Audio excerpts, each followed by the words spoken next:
Hello and welcome to the Mastermind, Body, and Spirit Show. I'm your host, Matt Belair. Today's guest is the founder of the Anastasia Foundation and at the forefront of the Ringing Cedars of Russia movement in the English-speaking world. With a focus on connecting, inspiring, and empowering Ringing Cedars readers, the foundation has become the largest international community of those who have been touched by the divinely inspired and soul-awakening message of the Anastasia book series. The foundation's ultimate goal is to bring about joyful co-creation for all mankind with God. Welcome to the show, Gabriel Miguel. Matt, thank you, brother. It's a pleasure to be here. Man, I am so stoked to get into this because as we were trying to get the show going, and there's very few of these like must-read spiritual books that I have not read yet. And I came across this series when I was living in a yurt in Australia like 15 years ago, and I haven't been able to get through the books. But all I heard was you got to read these books. They're amazing. And so I'm so excited to have you here to discuss her work and these books and the message. So why don't you just start with a little bit of background on who you are, and then we're going to get into the Anastasia Foundation. I don't even know if I'm pronouncing that right. So if I'm not, then please correct me. Anastasia. Yeah, I mean, Anastasia is the way you'd say it in Russian, but we're Americans, so we just do things. I mean, if you want to stay Anastasia, but it's Anastasia here. So I know women named Anastasia and they don't mind if you call them Anastasia. So it's all good.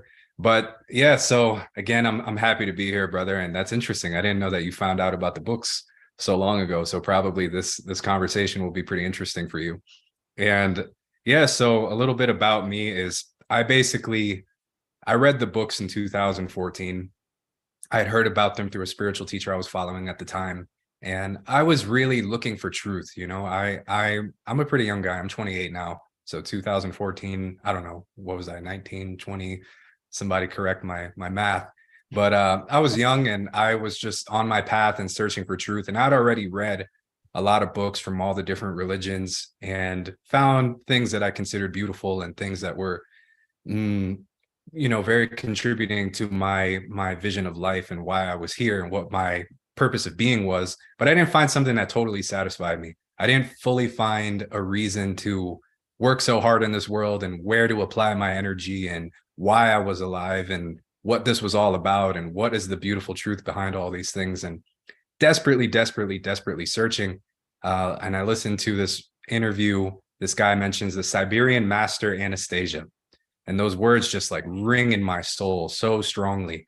And I'm like, Siberian master Anastasia, I would have heard about this kind of person. Who is this? And so I go and I look and I find Ringing Cedars books. And there's all these reviews there about how the books have touched people's souls and moved their hearts and changed their lives. And I'm like, I clearly need these books. Back then, you could get them I got my first book for $4 on eBay with like $2 shipping or something ridiculous like that. Now, book one is probably between like $40 and $50 used. We're working to fix that problem because we're going to be publishing the books in English. I'm going to try to keep the cost around $20 per book. And so that should be a lot easier in the future. But anyway, I got the books and I devoured them. I devoured the first 8 books, I think, in like 2 weeks, and read the first book in like a day. And basically halfway through book 1, I realized that I found all the answers that I was looking for. I found all the undistorted truth that I was looking for. I found what it was is that there's no dogma, there's no mysticism. Everything is clear and in plain words, and it's not trying to be spiritual or mystical. And you get the highest truth laid out to you in the most plain and simple and inspiring language. And everything is clear and open and accessible. And I was like, wow, couldn't believe it. And I just was like, I'm going to dedicate the rest of my life to spreading this and helping people hear about this and giving people these answers and helping people, understand these things. And so I tried to find other readers of the books and I couldn't. And so this was 2014. The books had finished being published in English probably around 2008, 2009. There's 10 books in the series currently. At that time, there was 9. And I think they had just, been published for a few years already. And so tried to find a place to connect with other readers, and I couldn't. I was looking for like Ringing Cedars forum online, and I couldn't find anyone. All the forums were just dead. It would just go to like a 404. And I'm like, this is egregious. This is a crime against humanity. I found the most powerful information I've ever found in my life, and there's no one to talk to. So I just created my own forum, and I decided, let's do this, because I had some internet background and knew how to do these things. So I did it. And basically over a long period of time since then, I met a lot of people, a lot of good friends I've made, and we worked together and did lots of different events and basically built what we have now, which is the largest international community of Ringing Cedars readers. And it's just growing by the day, and it's going to get much larger once the books are actually published through our foundation. And just for some context, I know we're going to get into this more, but the books are actually huge. They're international bestsellers. They're published in almost 30 languages. They sold 700,000 copies in English, probably more than that. I think that statistic is old. And then when you factor in the used book market, it's like 10, 15 million copies in Russian. And in Russia, and pretty much all the other countries, but in Russia, they sold that many copies with no advertising money. That was literally, people read the books and were so inspired to share that they just shared it, and it just spread like wildfire, and it created a huge movement over there, which we'll wind up getting into. They have passed some laws in Russia because of these books, and have began giving out land to the Russian citizens free, and some pretty big things have happened there. And a giant movement has developed from all this. And basically, we're working to organize all that here in the English-speaking countries. And so that's a little bit about me. It's mainly, I'm just here to help people connect and actualize the dream set forth in this book a little more quickly. These books.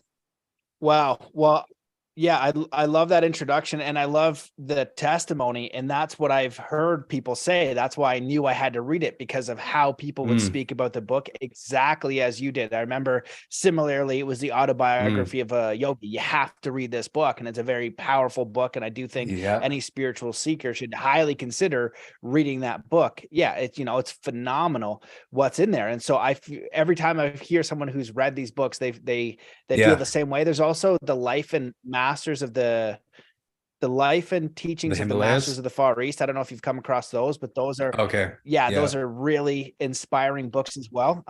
So I'd love you to, I'd love for you to dive into who this person is, because this is like what my understanding of it, and I want you to get into it, is like a real person. It's like some sort of forest woman that somebody had found, and then this person is talking to this Anastasia woman who he found randomly in the forest, and then realizes she has all of this incredible wisdom, and then the books are created. And so that's the story I've heard, and I'm curious if that's accurate, and if you could speak about who she is in the books. Oh, absolutely. I'd be really happy to. And sorry if this light is distracting people. The sun is setting. There's a mountain in front of me. It's about to go down in front of the mountain here. It's all up in my eyes right now. But it's great that you brought up Yogananda. Well lit. Thank you, brother. It's actually great that you brought up Yogananda real quick, because for anybody who's read Autobiography of a Yogi, I actually am a disciple of Paramahansa Yogananda. I follow Kriya Yoga. I practice Kriya Yoga and all that. And even him as my own guru, I consider him my guru. I still rank, I would say, people read the entire Ringing Cedars book series, then read Autobiography of a Yogi, and you've pretty much got everything you need on this planet, from my perspective. And that's coming from a dedicated disciple of many years of Yogananda, right? And so that's a serious thing for me to say. But anyway, so Anastasia, how did all this happen, right? So what is the Ringing Cedars series about? How did Vladimir Megre meet Anastasia, and all these things happen? So basically, in the 90s, Vladimir Megre was a entrepreneur, and he was sailing up and down a river in the high northern parts of Siberia with a caravan of ships, and they were doing trading up and down the river with little villages and things, and they were bringing goods and they were trading things.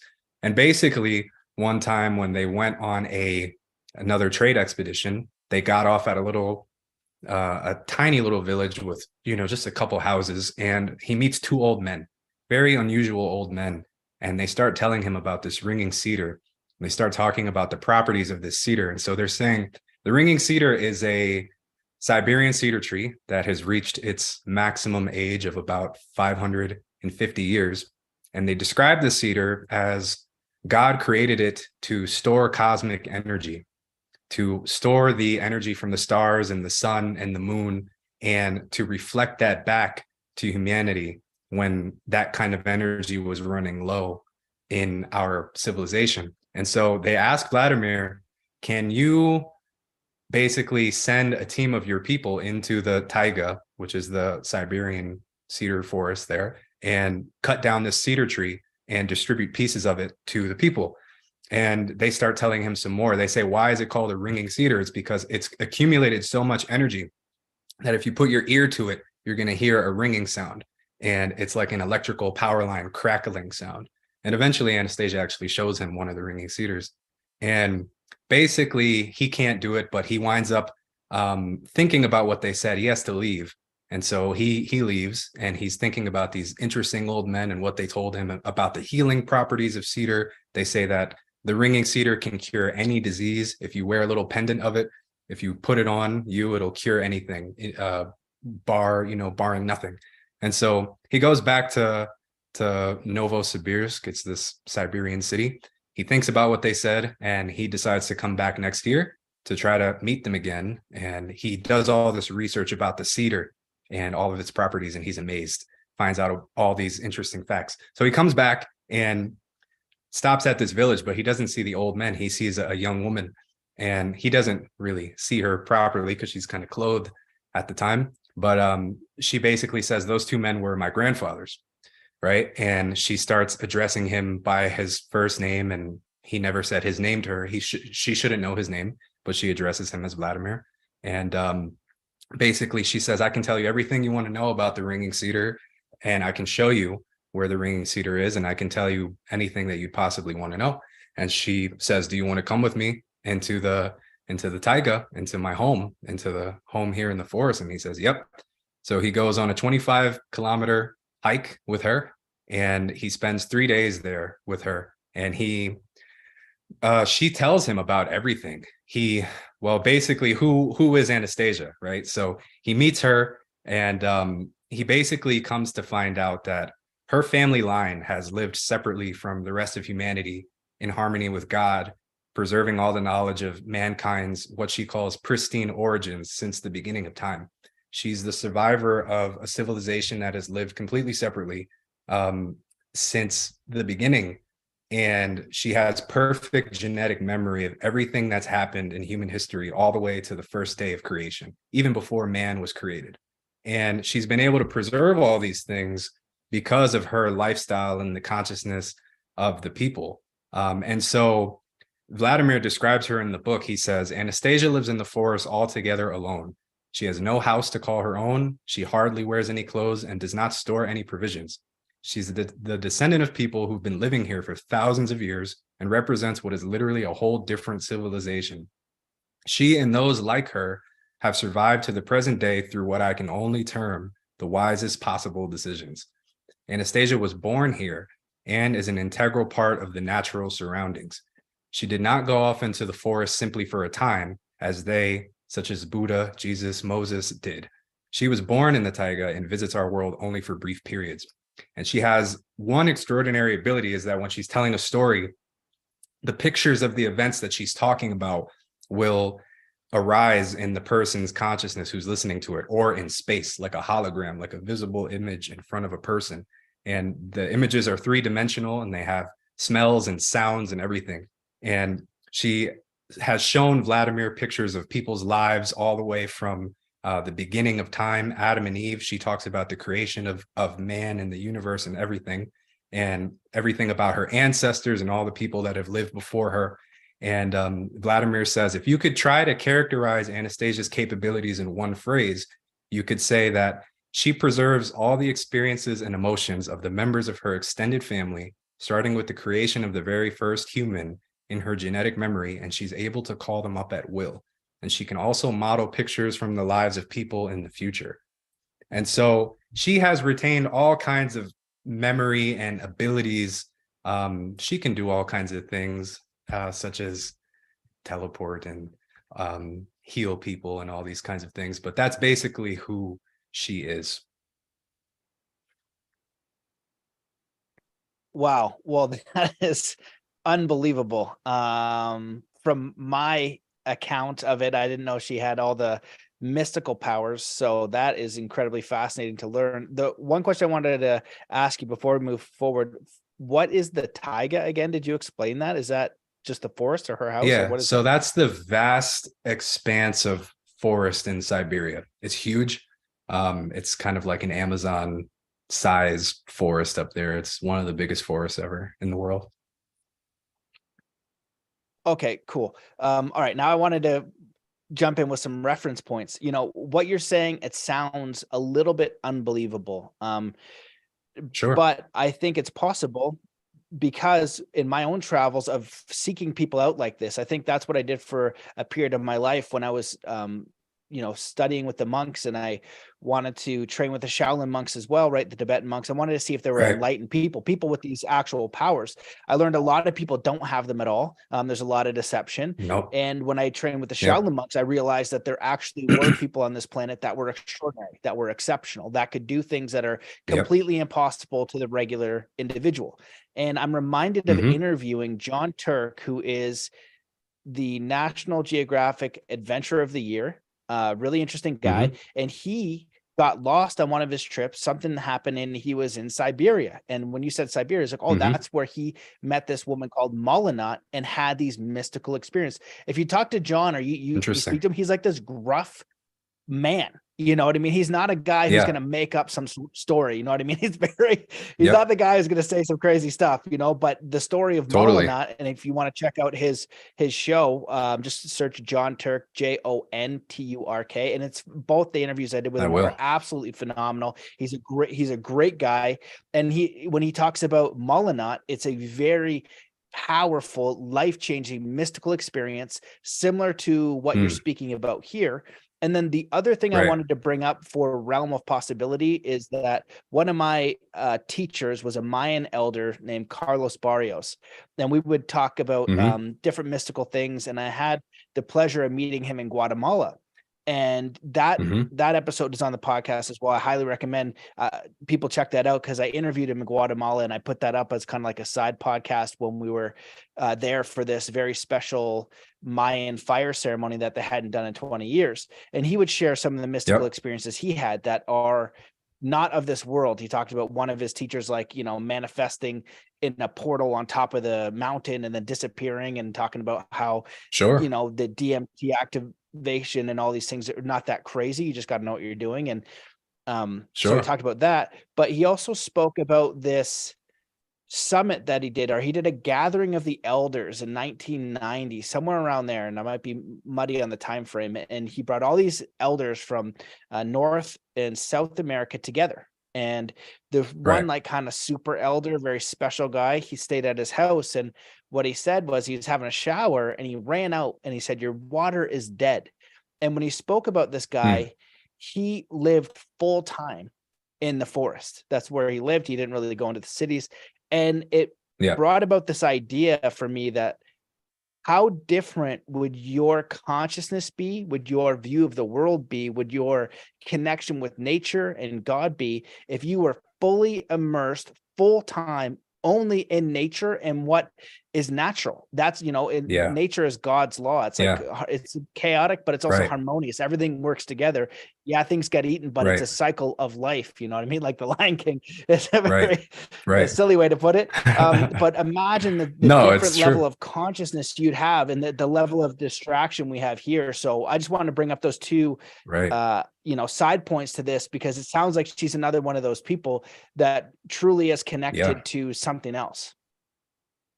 Those are wonderful points, Matt. And like exactly to your point, what you said, the story about Jon Turk is his name, and Mulanaut Yeah. is Yeah. Vladimir Megre. When he went out there, this is right at the end of the Soviet Union in Russia. He's an entrepreneur, he is for all intents and purposes, normal guy. He eats meat and he drinks and he smokes, and he's, he just is a normal guy with no spiritual background at all, really. And he's basically a blank slate. So, he goes out there and he has all these experiences with Anastasia. And some people ask, is she real or is she not? Well, you take a Siberian entrepreneur like Vladimir and ask him to make up something like this and see if you could do it. Or you read these books and see if you could make it up, right? She says, I exist for those for whom I exist. You don't have to believe she's real, but if there's something in the books that resonates in your heart and touches your soul and inspires you in a beautiful way, then that's kind of more the point, right? And so she has all these different abilities and things. And like what you were saying, people who she says in one of the books that there's people like her who live apart from the technocracy, right? And they're able to retain abilities that are inherent in man. All of these things are not outside of the realm of human possibility. It's just because of our culture, our lifestyle, our consciousness, we can't do these things. We can't think in these ways. Like, she has access to the entire database of the universe. It's explained in the books that she doesn't even store this information in her head. It's that through her feelings, whenever she desires, she can learn anything about any time at any moment and just know everything. Like, she can recite all the ancient scriptures by, just right there and rattle them off, but she doesn't really consider that important. And so some of the interesting things are like, you talked about, I just want to remember what you were saying, because there's a really good point. Well, basically, Vladimir spends some time with her, right? He spends 3 days with her initially, and she asks him to go and write this book about his experiences with her. And so he promises her that he's going to write the books. So he returns to Moscow and he starts writing about everything she says. And she talks about everything. She talks about how to live a life in harmony with God, right? And mankind's true purpose, what the true purpose of our communication with nature is. What is the true purpose of that connection? How to turn the world into a pristine, flourishing garden paradise. How to preserve love in families, so that way families stop falling apart and they continue growing in love, and we raise children in love, and we raise children in a beautiful, flourishing garden with happy people all around. And she talks to him about everything. And to your point, it's not unreasonable to think like, she was raised in this. Like Vladimir said, she didn't visit the forest.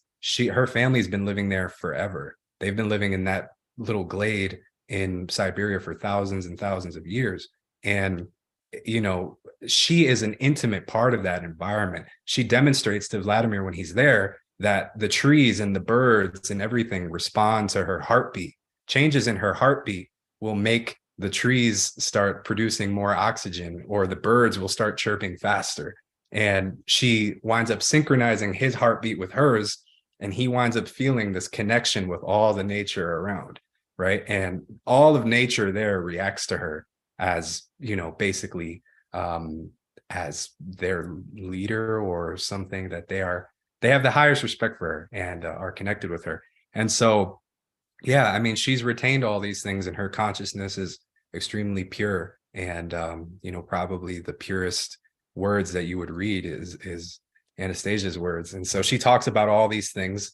And he goes back and he writes the books, and they wind up selling all these millions of copies that I've told you about, and spawning this whole movement. And so one of the little things that she says is, Vladimir asks him, what do you think awaits the future of our civilization? And she says, in the long term, a realization of the futility of the technocratic path of development and a movement back to our pristine origins.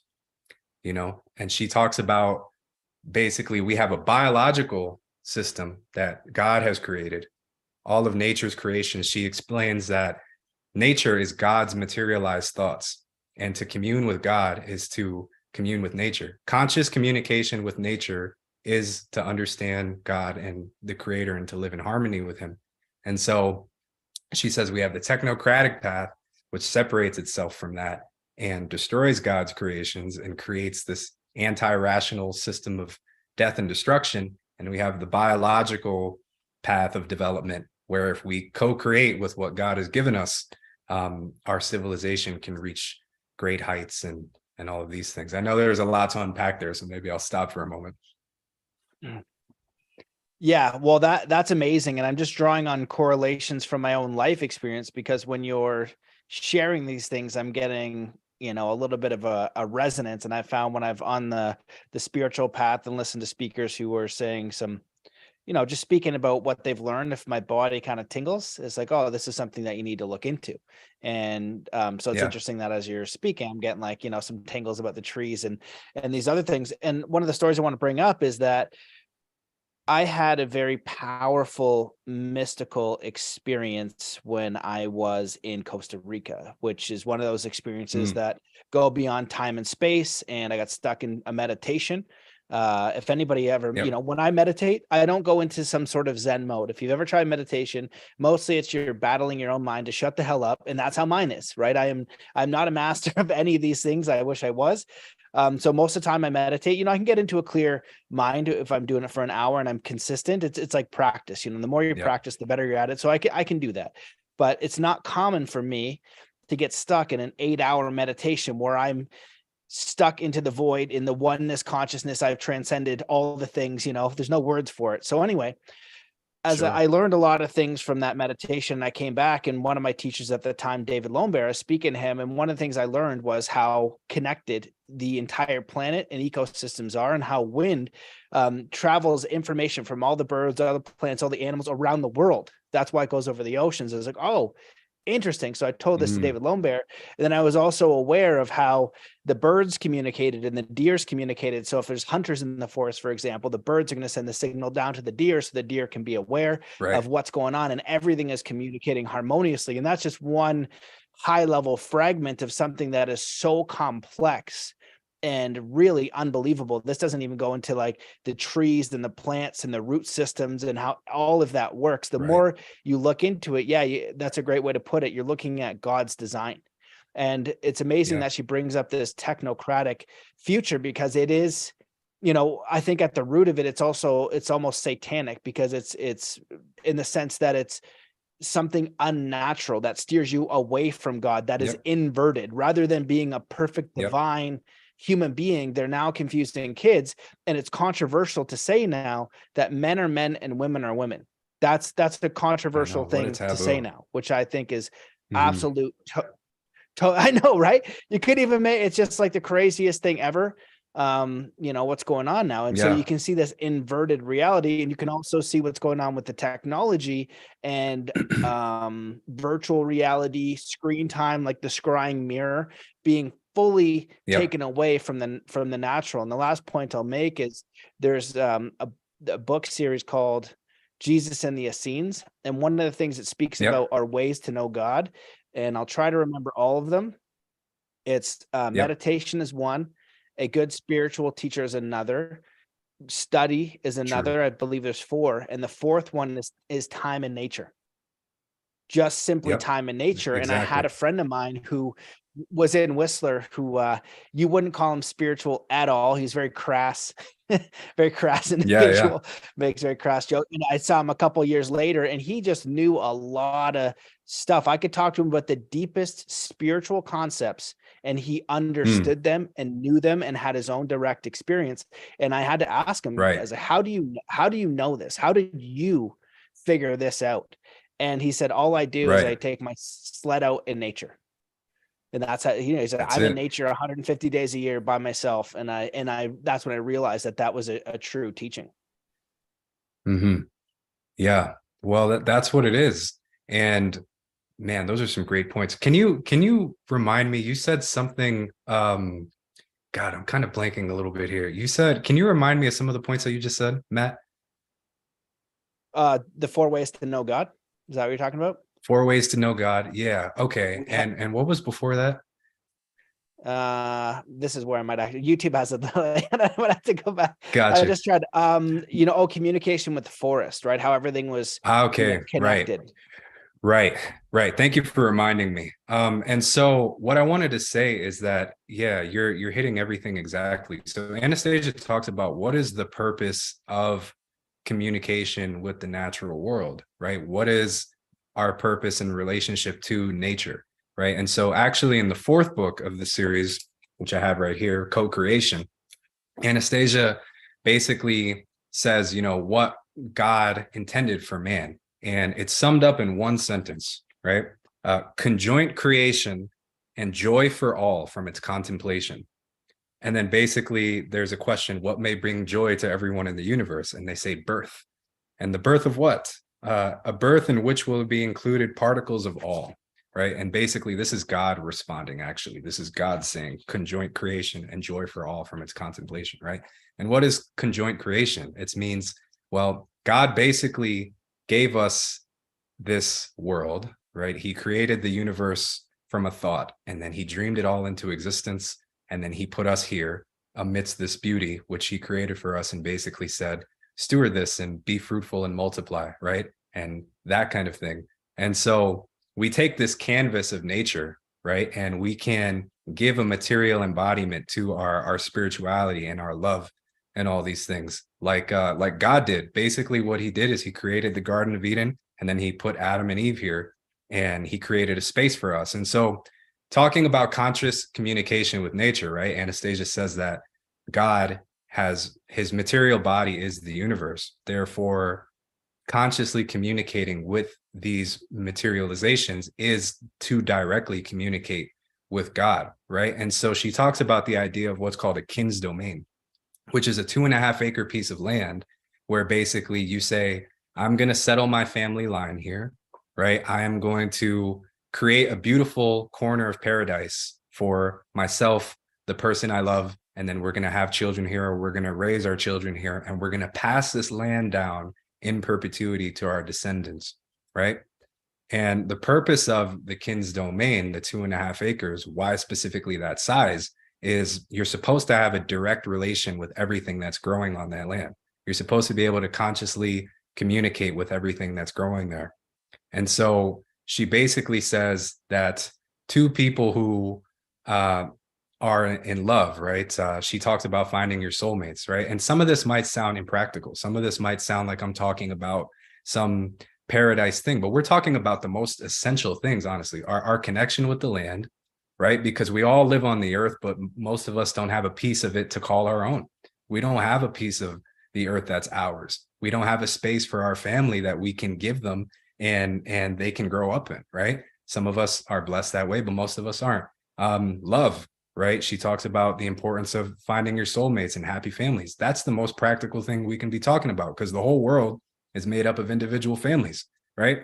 And preserving the love between those people is kind of the most important thing, because that's what's happening in our society. Families are breaking down. There's all kinds of abuse and many localized wars all over the world in domestic situations, right? And so these are real things that really matter. And Anastasia gives answers for all these things. So you find a piece of land, and I'm going to settle my family line here. I'm going to give birth to children in this space, and I'm going to plant a beautiful garden for them, for the future generations, right? So 2.5 acres, and you basically fence it off with a living fence of trees and bushes and things like that. 50 to 75% of it is a forest of all kinds of trees. Could be any trees you want, nut trees, fruit trees, all these things. You dig a pond, you build your house, and you plant your flower garden, your orchard, your vegetable garden. You have a space in the forest for some animals, and basically you create a paradise, right, for yourself and your family. And what she talks about, I know I'm going a little deep here. The last thing I'll say is she says that, well, actually, I'm just going to read a quote here from the books, because this might sum it up a little better. What we're talking about here is as a direct practice of spirituality, right? We're talking about directly giving a material embodiment to your spirit. She says you can take the love that you feel between the person that you love and yourself, and you can materialize that in this space of the kin's domain. And each tree, each bush, each plant, everything that's growing there will reflect that love back to you and preserve it in this space forever. And it's only going to grow. It's only going to grow over time, because these things that you're creating with are eternal. God's creations are eternal. The trees and the flowers and everything are eternal. So the love between the people gets ensured. and it just grows. And the children who grow up there, they grow up in basically a cradle of heaven that was made for them. And wouldn't we all want to be born in a place like that? Imagine waking up and seeing abundant trees and flowers and animals everywhere, and you think, mom and dad did all this for me. All this was for me. And, you know, for me to grow up in joy and to be nourished by these apples and the blueberries and everything and all the animals and all that.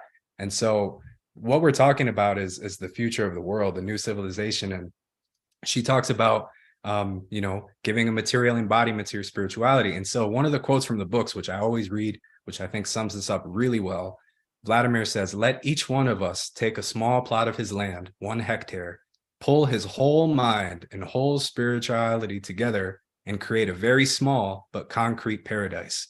He will transform his little piece of land on our large planet into a flourishing garden, giving a material embodiment to his spirituality, following God's example, like when God created the earth and put us here. Vladimir says, if millions of people do this in a whole lot of countries, then the whole earth will become a flourishing garden. A father and mother who are actually creating a space of love for their children are more spiritual than the most celebrated wise men who only talk about spirituality. Let the spirit of each man spring up from the ground as a beautiful flower, a tree with fragrant fruit, and let this take place on every single hectare of our planet. Wow. So this is That's co-creation. unbelievable. This is what co-creation is about. Yeah, that's incredibly beautiful, and it resonates with me so deeply because of its simplicity. To me, it makes perfect sense. One of the things you touched on is the importance of family, and that's something that I've noticed more and more in my life with the indoctrination of how, for young men and the music videos and things like that, it's you know, you're a ladies' man, and even in some of the Burning Man festival communities, right? They're trying to go to polyamory and all this type of idea, which I've never seen work. I've seen people try. I haven't seen it work yet. You know, it's heartbreaking on all sides. The most beautiful experience, the biggest blessing that I've had is having a daughter. And that was when I had a family. Bless. And there's been no level of fulfillment that is even close to being a father.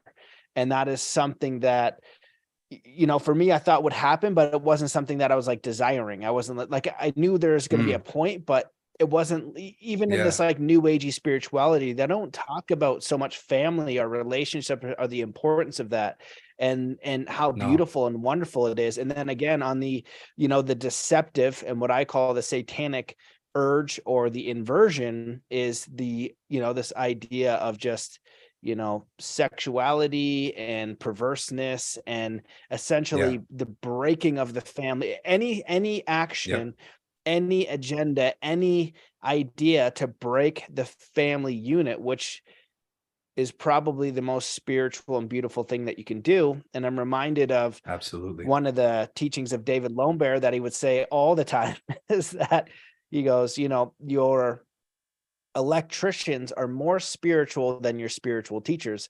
And I asked him why, and he said it was because they're actually doing something, right? And I got that in real life when I had our house in Ontario, and our neighbor was an electrician, and he could help me with anything that would go wrong with my house. He, you know, not just electrician, but other stuff. And for me, all I could do is I could go over and help him move stuff. I could be his assistant, you know? So for the real direct benefit for my family to keep us warm, to keep us fed, to keep us everything functioning as it could, he was doing a real thing. It wasn't some sort of spiritual thing that you can't touch. And I love the idea of bringing this spirituality to the grounded, you know, the grounded forefront. And it resonates very deeply with me to have that 2 acres of land that is yours, that is your paradise, that it would make you more spiritual than the highest level of wisdom that you could read, because it's a spiritual embodiment. It makes sense to me. It resonates with me. And then I figure out how the heck would I do that? And I'm also on board with the idea that that environment would communicate with you to a higher level. I've noticed this in my life with animals. I've had very profound animal experiences. You know, even one day I saw a butterfly on the edge of a tree, and I stuck out my finger Yep. and I just stared at him and I said, I'm loving energy. And I kind of prayed, and it was amazing because he got after about 5 minutes, he flew away, had a big backyard, the opposite direction, and then made a U-turn. And then immediately I thought, oh my God. And I put out my hands and he landed right on the finger that I was sending the positive energy from. And my wife was like, oh my gosh, like I cannot believe that happened, And the next day, same thing, came back, and she wanted to do it, but she was like an excited puppy at first, she was she's too intense. Yeah, so yeah, like, yeah. That's how you gotta do it. And I calmed her down, told her how to do the breathing and what to do, and then the butterfly came in and was on her finger, and that was just just a beautiful experience. And so I can only imagine if you were really integrated into the land, right? Integrated into God's creation, right? What is natural, right? Or the opposite of that is you get up, you get on a screen, you drive on cement, you go into a cubicle, right? A lot of people, one of my friends is a finance guy, and he's like, sometimes he was struggling with his, happiness and things. It's like, well, think about it, man. You stare at a screen 8 hours a day. Like you go into a cubicle and stare at a box, right? That's not really life affirming. I understand about money and providing for your family and things like that. However, how I believe we're supposed to live, that's not a very natural way to sit down and to be staring at a screen most of your day. That is going to take away your life force, your vitality. It's a very different way of living. Right.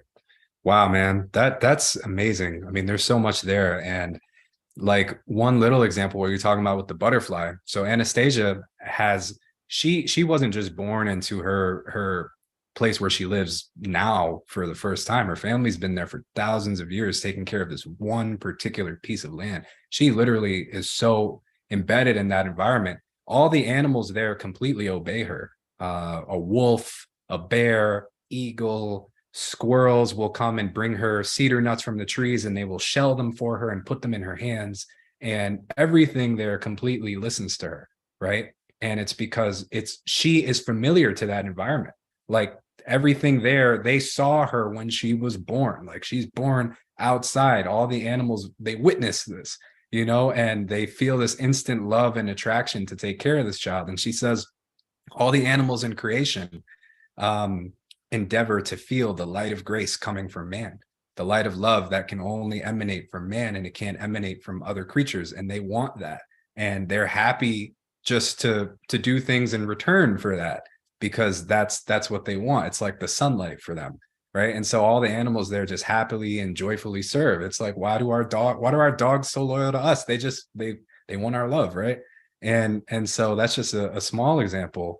And so talking about co-creation, right? This sentence, co-creation, conjoint creation, and joy for all from its contemplation. It's very deep, because what can bring joy to everyone? Well, if you think about a little paradise like this, a 2.5 acre kin's domain, where, the domain of your kin, right? The space of your kin, where it is your space, this beautiful paradise planted with love. Well, that's definitely going to bring joy to everyone who sees it, right? Unless they're a sociopath.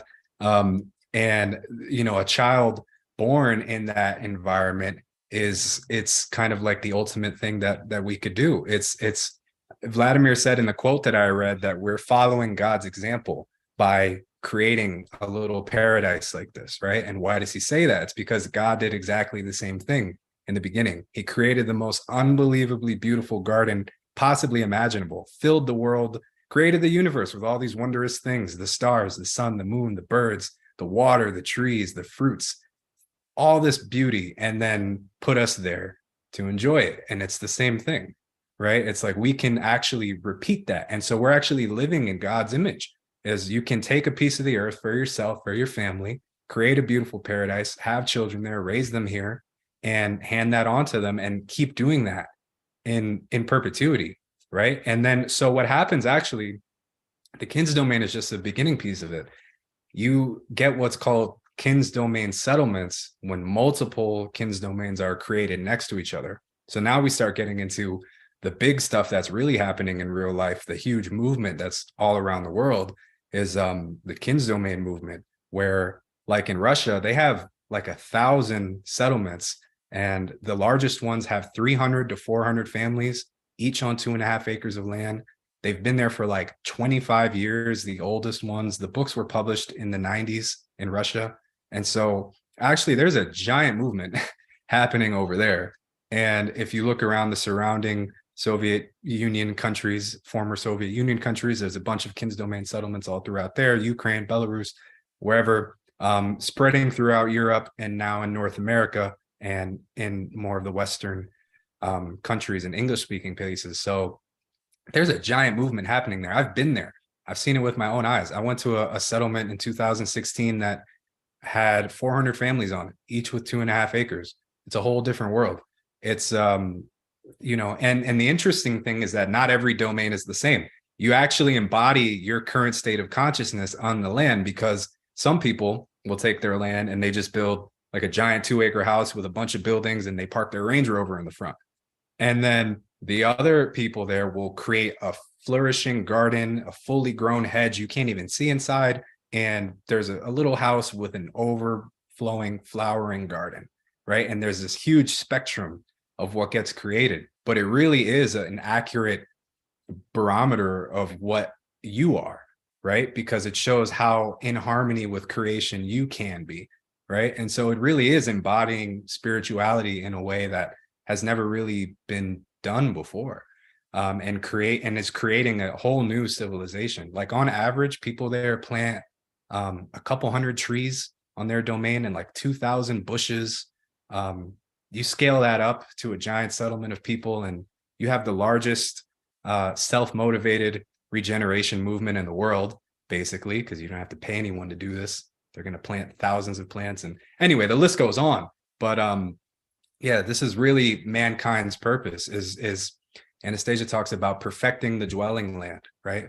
You can sum up mankind's purpose in 4 words. She says, perfect the dwelling land. And she says to perfect the dwelling land means to perfect yourself.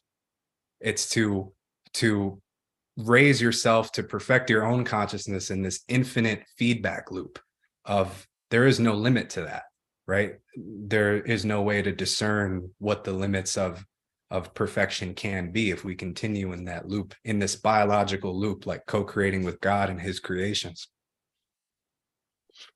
Wow, man. Well, this is really powerful, and it's definitely making me feel really inspired. And I want to stay in the inspiring lane. And also at the same time, I'm thinking about the practicality of getting this done. You know, I know about the agenda of the 15-minute cities, and over the last 20 years, the systematic destruction of farming and trying to get people into these mega cities.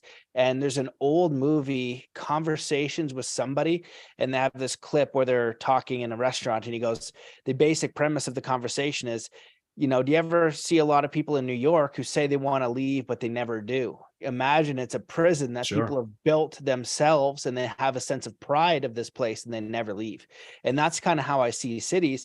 And they want to make them even worse with the 15-minute cities, with the digital enslavement and that whole idea, and take out all the rural farmland and things like that. Then moving into law and quote unquote owning land, right? You know, if you talk to the indigenous people of the world, how do you even own land? It's a ridiculous thing to even say. And the government, at least in Canada, I think in the States is a little better. You got things like land patents, and I guess you can squat somewhere for a couple of years and it's technically yours.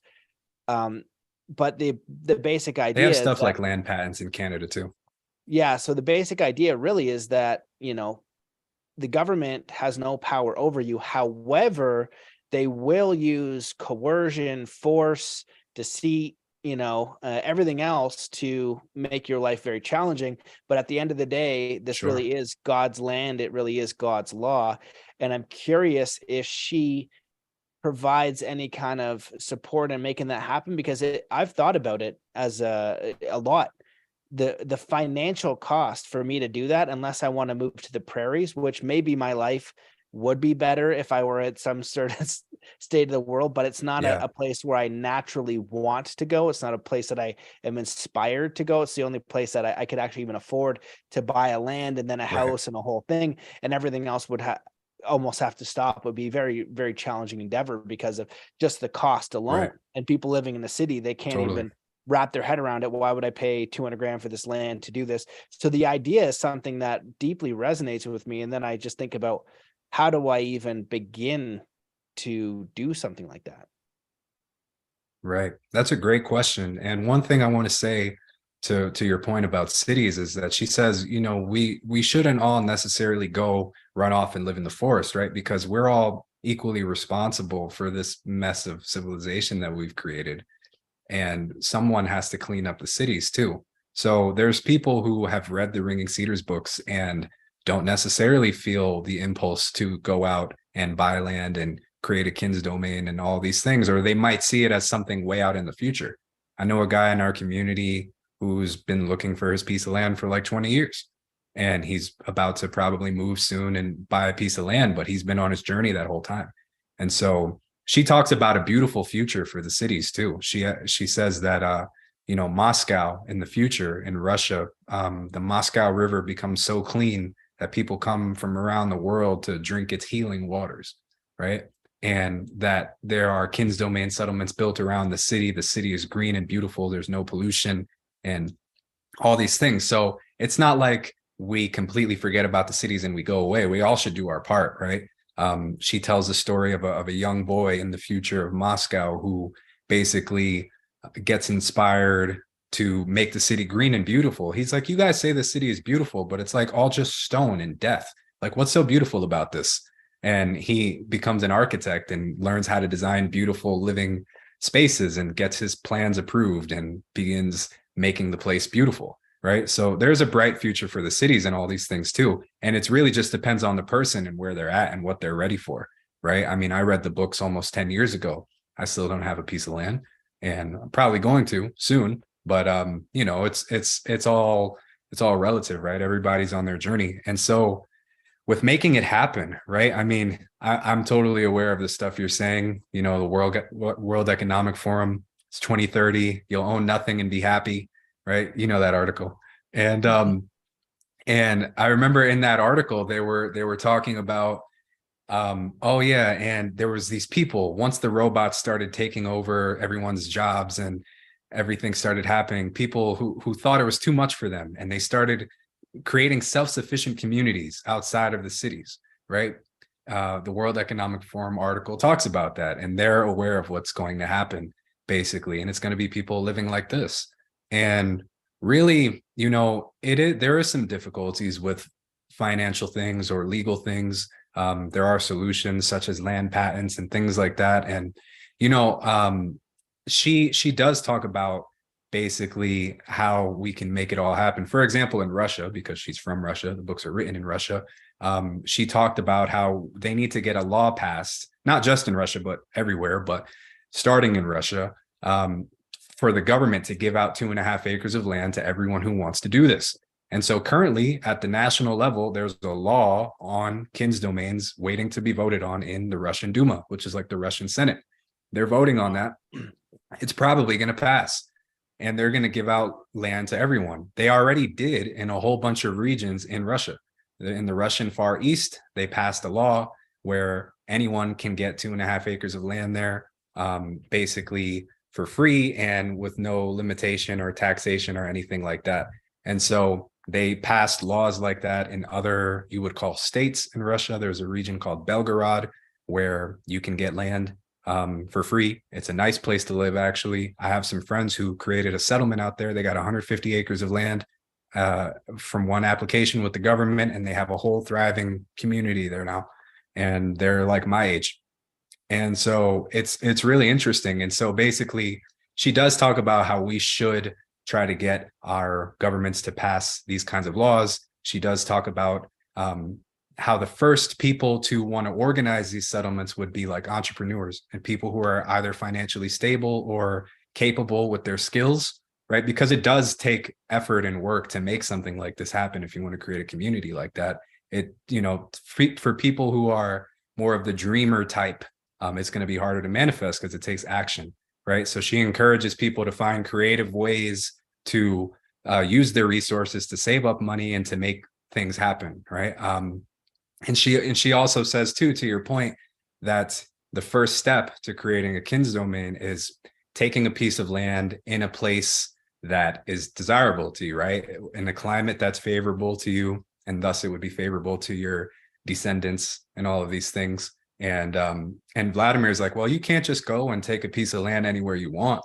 And she's like, yeah, it's true. That's how the system is set up. So you have to find a way to make it that way, right? You have to find a way to get the government to give you land and support it. And she says the entire future of the country and the whole world depends on this, right? And so actually, you can see she said that a law would be passed in the 90s, right? And it's already happened now. So there's a whole bunch of predictions that she made in the books that have come true. And there's tons of people in Russia who've gotten land from the government. But yeah, a lot of people started poor over there too. I mean, they're not necessarily super rich. They would buy pieces of land, or we have lots of wealthy people in our community who are doing the same kind of thing, buying a big piece of land and wanting to share it with people, right? So what we're doing is organizing all the people who want to live this way in North America and other English speaking areas, right? And so there are people who are generous and have these resources and want to invite people in, but there's a million ways to make it happen.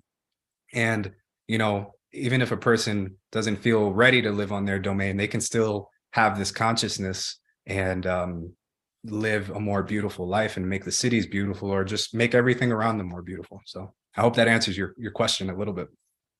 Yeah, it does. Obviously, with anything you're trying to create, it is going to take challenge. It's going to take effort. It's going to take determination, especially if you're the first to do it. So that's certainly a part of it. And it's Totally. nice that she incorporated that understanding with her writings to understand some of the challenges that we are facing. And I'm curious, we spoke at the beginning. I was wondering, is this person still living? Is this person someone you can access, like, and go and meet? Or Sure. how does that work? Like, someone was asking me, So if you've ever met her, and this is one of those people where I would go fly and meet. I just don't know if it's possible. She sounds like she's kind of like a hidden forest fairy or something.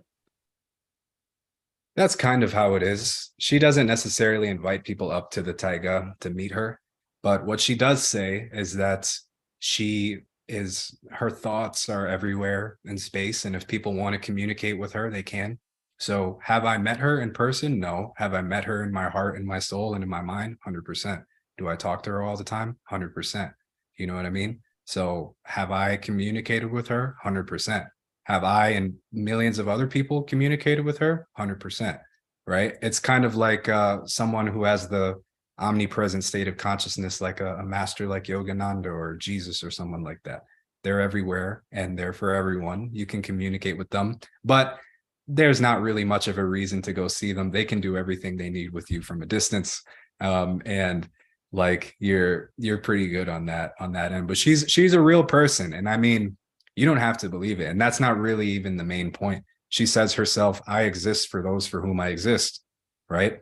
And it's kind of a thing. If you believe she exists, then she's real for you. If you don't, then she's not. But it's more of, have the books said something that touched your heart and soul? And I mean, if you look at the real life results, we're not talking about here's like some new idea that people are sitting around and thinking about and talking about. People read these books and they're immediately taking action. Their whole life changes at the drop of a dime. People will drop everything and go and buy land and live this way immediately. It's huge. And I mean, there's millions of people who are doing this. It's just we don't really know. So that's what I'm here talking about, is this giant movement that's happening. I mean, if you come in our community, you know, you look at all the different things that are happening, you're going to see people living this way, like children being born on these domains, living in these beautiful places, and the future, you know. So all this is real. It's like really happening. And you know, she's as real as you want her to be for you, right? Well, I understand that kind of, but you're also making her like the Easter Bunny. So if I go to Russia, well, it's like, did I see her physical person? Because I just imagine an individual like this would, you know, the power of her speaking to these communities of like 10,000 or even like 1,000 people in that resonance. We do have these spiritual teachers, and the disheartening thing is how many of these spiritual teachers turn out to be frauds. right? In our world. So to Sure. have somebody, like a Yogananda living would be amazing. Right. To have someone like this Right. speaking in person and to see them would be amazing. And it also seems to me that in my own spiritual experiences with the very few, what I would call enlightened people, it's like you have Sure. to do it on your own. It seems like it's like a graduation. That's how I've always had these very mystical experiences. Mm. It's like been like a graduation from the work that I did. Mm. No one will do it for you.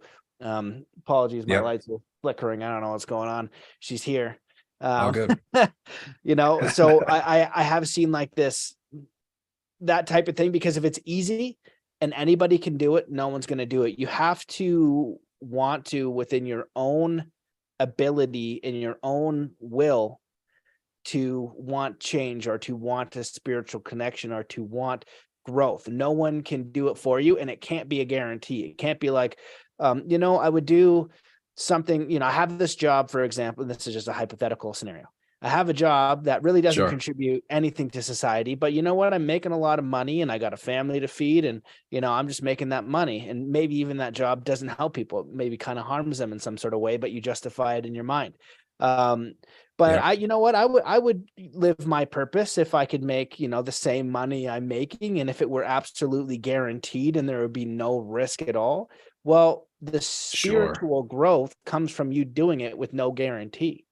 And as you do the Right. little things, it doesn't have to start with that. You do little things and little things again, and over time you grow that spiritual courage to take bigger leaps, to literally leap off a mountain, having full faith that God is going to support you. And in my life, I've gotten to that point to a degree, but whenever I have to make that leap again, I still am nervous, Yeah. but I've also seen It's always a when test.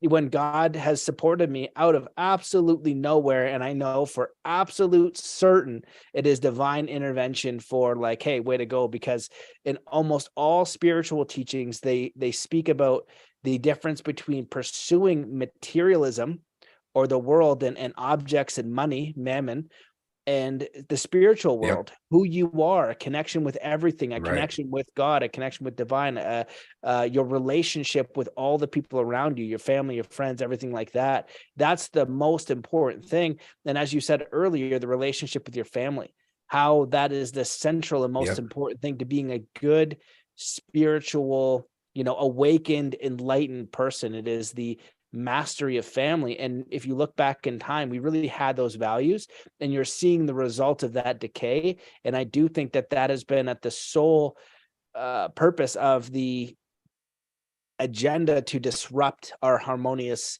way of being, or to steer humanity in another direction. Is you have to disrupt the family unit at all Absolutely. costs. And I think all agendas really have that central idea at heart. Right.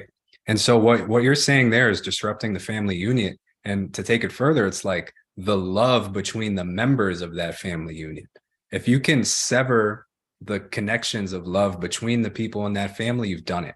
Right. And now people are abusing each other. Now people don't care. Now people are being mean. Now people are alone and isolated, and they're taking drugs. Now criminal activity starts to happen because of all these things. Right.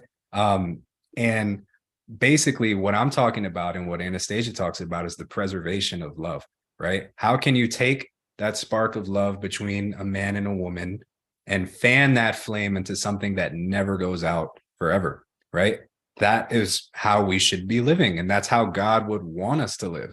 God gave us this energy of love and family so that it would continue to grow. Love shouldn't be this fleeting thing, and we have our hearts broken multiple times throughout life. And all these things, this is the symptoms of unnatural living. Anastasia talks about, I think you would like this, in the 10th book, she says, we have this anti-rational, and you have anti-rationality and rationality, right? And she says the technocratic system is anti-rational. And it's what you were saying earlier. It's an inversion of God's, right, purpose and dreams and desires and how we should be living. Everything, when we try to look at it, and we're like, man, this doesn't make any sense. Why would they do that? Oh, that's so stupid. It's like, it really is. It's anti-rational. There is no sense to it, right? The 15-minute cities and everything, we can go on and on. There is no actual sense behind any of it, right? And it's these dark forces that Anastasia speaks about that's trying to separate us from God's dream, right? And how we should be living and how he wanted us to live in happiness, in love forever. If we think about God as our parent, right? As any loving parent would want their child to live forever in happiness. That's like a basic desire that any parent would have, right? And so God, as the parent of all of us, he's this beautiful, perfect being, wants us to live this way forever. And so that's what we're talking about is the preservation of love and how to live a joyful life and how to do that as a society, right? Because what happens when people read these books, their consciousness is changed.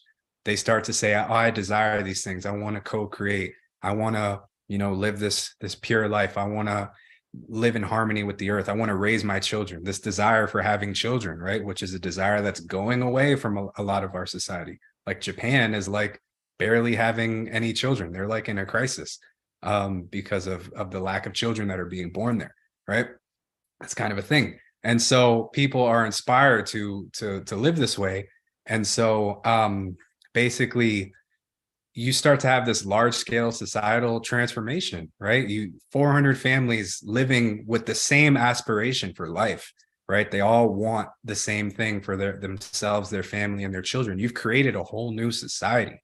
And I mean, I've seen it. This is not a joke. This is real. This is demonstrated. You can go and see the map of all the different settlements across Russia and Europe and all the other countries. You can see the hundreds and hundreds of them there. You can see how big they all are. I could show you endless photos. Maybe I can give you a link if people are interested after. They can see photos from settlements and stuff, or you guys can come to our site and see all these things for yourself. But it's all real. And you've created this society where these things don't exist. Like there's no crime there, there's no, they're self-sufficient. Everything that they need gets produced there. Within reason, it takes time to develop that kind of self-sufficiency, but you've solved all the problems of society. That's what the Kin's domain model is. That's what all this is about, right? Creating a new world where we live in harmony and peace and joy. Our children grow up in happiness, in harmony with nature. They can live a natural life. We can pass this on to them.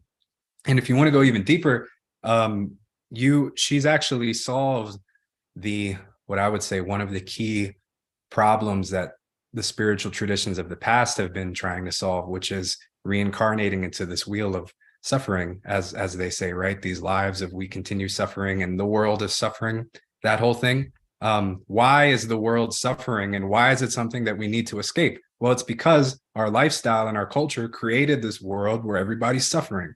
And so a natural reaction would be to find inner peace and to transcend the world to end your suffering, right? That's valid. Stop reincarnating into this world of suffering, be one with Brahma, and you're gone, right? You're done with that. But what Anastasia talks about is that you can reincarnate on your Kin's domain. She talks about man is immortal.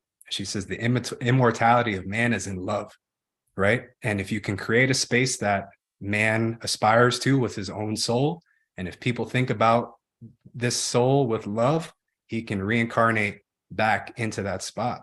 And so now she's basically given the keys to everyone having a happy existence forever, for eternity, right? Now we no longer need to do this very difficult spiritual thing of, achieving nirvana or samadhi and all these beautiful things, but it's extremely hard for the average person. Everyone can go and plant a garden and create a Kin's domain, right?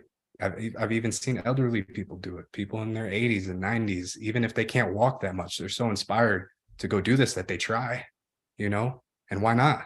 It's beautiful. Why not? Right. So there's a lot to say there. Yeah. I love everything you're saying. And I love that idea. I feel like these communities or the creation of these Kin's domains would be an absolutely powerful and transformative way to improve the quality of one's life and also to create, some people refer to it as breakaway civilizations or an alternative. Sure. And it's based in truth, it's based in simplicity. And reading the books and having the context is important because it's what you stand for. You know, when you try these communities that I've seen, a lot of people want to make these communities, and most of them fail because people have just different views of Correct. everything. And so you have this Yep. underpinning philosophy and education that unites people, and why you're doing it and what your motives are really makes it more Right. powerful. And you That's spoke it. a few minutes ago just about these forces that are challenging us. Does she speak, in depth about, what, when I look at the world, it does Yep. seem like a lot of crap is going on, and it's full tilt in your face from every single direction. It's insanity. And it does seem Mm. like they come from a dark place, and it does seem like there is an agenda, and it can be overwhelming. And people, I know a lot of people who have woken Yeah. up and they're depressed and they're anxious. Does she speak Yep. about, what these forces are? How do we, Yep. is she positive about how we overcome that? How does an individual overcome that? Absolutely. And how do we find, our own path to God, to, creation, to living a purposeful, meaningful life in joy? Because what's Mm. being created for us in this artificial land is very awful. Wow, Matt, that's a phenomenal question. And yeah, you're understanding everything perfectly. A kins domain settlement is not like the eco villages that we're familiar with. The 2.5 acres is just for your family, and they are there to create a paradise for their family and hand it down in perpetuity. And lots of people are there with that same desire. And so it's this overarching desire. No one has to be coerced to follow it. Everyone is self-motivated. Everyone wants the same thing. And so that's why this ideology is able to spread like wildfire across all these different countries, because it's the same thing. Everybody believes the same thing. They want the same thing. And it works really well. Everybody has their own personal space. Everybody needs their own space. It's not communal. There are community areas on the settlements. There's little places and they do things together, but you have your own space, which is very important. And so another one of the things what you're talking about here is, yeah, she does talk about that, and there's a lot to say about it. So in the first book, she says that we have basically passed through what she calls the dark forces window of time, where basically we were supposed to experience a cataclysmic disaster that would have destroyed human civilization, and we'd have to start over basically. And obviously, as we all know, this has happened more than once in the past. She describes one such occurrence in book 10, for those who are interested in such things. And basically, what she says now is what we're witnessing is the death throes of the dying world, right? And this is actually a topic that's really dear to my heart, because a lot of really intelligent, really good, really sincere people can see all this news and all these conspiracy things and just like straight up fear porn. Let's just say it. That's how I want to say it. And it's so stimulating, right? And it can make a person react in such a defensive and fearful way that it can distract their creative energy from creating something more positive, right? It becomes tunnel vision on these dark things. And I know for sure you know what I'm talking about, because there's a lot of people like that, beautiful, intelligent people. And what she says is that we're seeing the death throes of the dying world. The technocratic system is basically done. It's simply just a matter of time. We've crossed through this window of time where the dark forces could have enacted their plan. She explains why we were able to cross through this time and why we avoided a disaster. I'll, leave that for you for the books. That's in book 1. Don't blame me. I'm just telling you what she says. And basically, now we're watching the death throes of the dying world. And what she said is that in the third book, she says that we are there's an acceleration of some kind of universal energies, and anybody who's getting in the way of people of this life, of this dream that's being manifested, these kins domains and everything. She says people who have invented all these deadly poisons and scientists and people tearing open the earth and polluting the earth. She says they're going to have to forsake life for 9,000 years in order to be regenerated as healthy beings once the earth has gone through this process. And she's saying that all the souls who have brightness and goodness in them are coming back through the people who are whose consciousness is changing, right? These pioneers of this new civilization. And so one thing I like to urge people about is that, like, I wake up every single day the happiest, most grateful man in the world, because I'm literally watching the birth of this new civilization all day, every day. It's unbelievable what I get to see people creating. It's inspiring like you wouldn't imagine. And I, you know, it's good to be aware of what the dark forces are doing and what's happening in the world. But if it gets to a point where it's stopping us from moving forward and creating beauty and joy, then it's no longer serving us, right? And so that's something that I find really important to remember, is that why are we mad at these things that are happening in the first place, right? It's because we want to have a better life and protect the things that are beautiful and matter to us, right? We want to live a life full of joy, and we can see these things as obstacles, but it shouldn't consume all of our energy, because then they win, right? If that's all we're doing is spiraling in that thing, then we're not creating, right? We've stopped creating, and our thought has stopped moving, and we're just there. And so, focusing on the bright future is something that's really important. One time in the books, Vladimir asked Anastasia, he's like, you must be really sad, like seeing everything that's happening in the world today, how people are living and all their suffering. And she's like, yeah, it's true. And he's like, how do you deal with all that? Someone like you, like, how do you deal with all that? She says, I make images of the future, and I make dreams of the future, and I delight in these images. Right. And she, keeps her mind focused on creation and life and beauty and making these things happen. Yeah, I hope that answered your question. Yeah. That's a really important point. And I certainly experienced that in my own life over the last couple of years. I feel like with the podcast, I wanted to sound the alarm, and I did.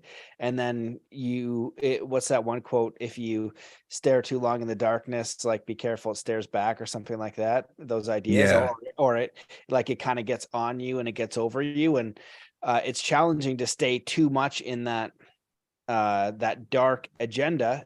I do think it's important to be aware of it, because if you're not aware of it, you can be harmed, and it is a balance. And once you've kind of seen what's going on, then you got to go full tilt into the solution. And if you're new to this, maybe it's going to take you a little bit of time. This is what the awakening is. This is what the dark night of the soul is. It's messy. It's ugly. It's right. You didn't know that, you didn't know what was going on. Like, I had a friend of mine recently just figured out about the food, and she's a dietitian, and she only now figured out about the food. I was like, that's like, okay. Wow. So figures out about the food, and is like, oh, this is super depressing. And I was like, well, and she's talking about spraying the food. I was like, well, we're in Calgary. And I was like, well, you ever notice them spraying up there? She's like, what do you mean? It's like, no, that doesn't go on. I was like, how do you not look up? How do you not see the spray and spray? Yeah, right. And spray? Have you not noticed this? Like, what is going on here? And so it might be a little bit of time for you to process all the insane stuff that's going on. And then where the inspiration comes from, and where the creation comes from, and your connection with God, is the full tilt opportunity for the solution. And so if you're the last one in the world working on that solution, then that's what you give your life to, your soul to, and you will be inspired. You'll be the one creating that solution for the people to come. And so, if you see the things that are bugging you, what can you do? Right. One of the things that really drives me nuts is the harm of women.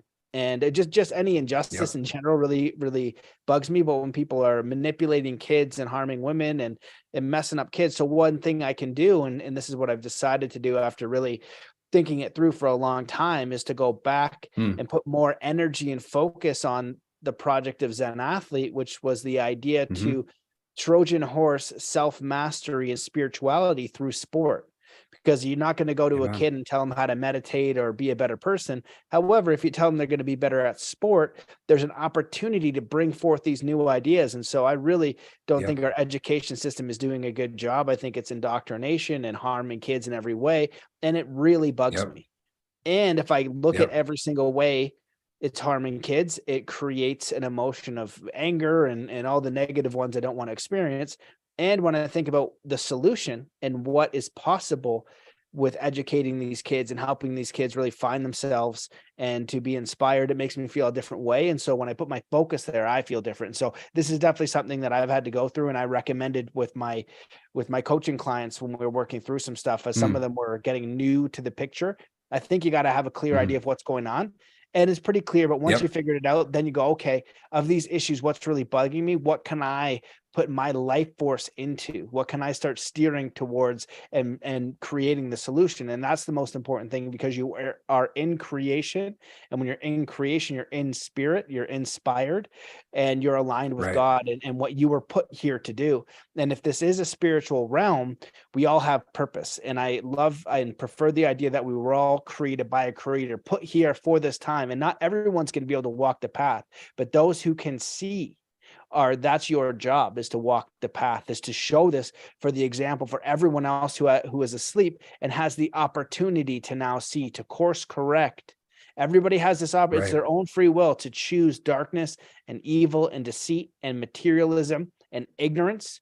And they can choose to move into truth, into spirituality, into a connection with God, into, what's right and what's good, and creating a divine connection. And it has to be a real life, real world example where if you are on that side, there's no half-assing it. You can't fake it. You're open to getting the feedback. You're open to learning. You're open to growing. You're open to feeling those yucky feelings when you're incorrect, and correcting those behaviors and those thoughts and those ideas and those beliefs, so you can align yourself more to the truth, rather than holding like an anvil or an anchor, to the bottom of the ocean of the darkness, grasping to your limiting beliefs and the material world.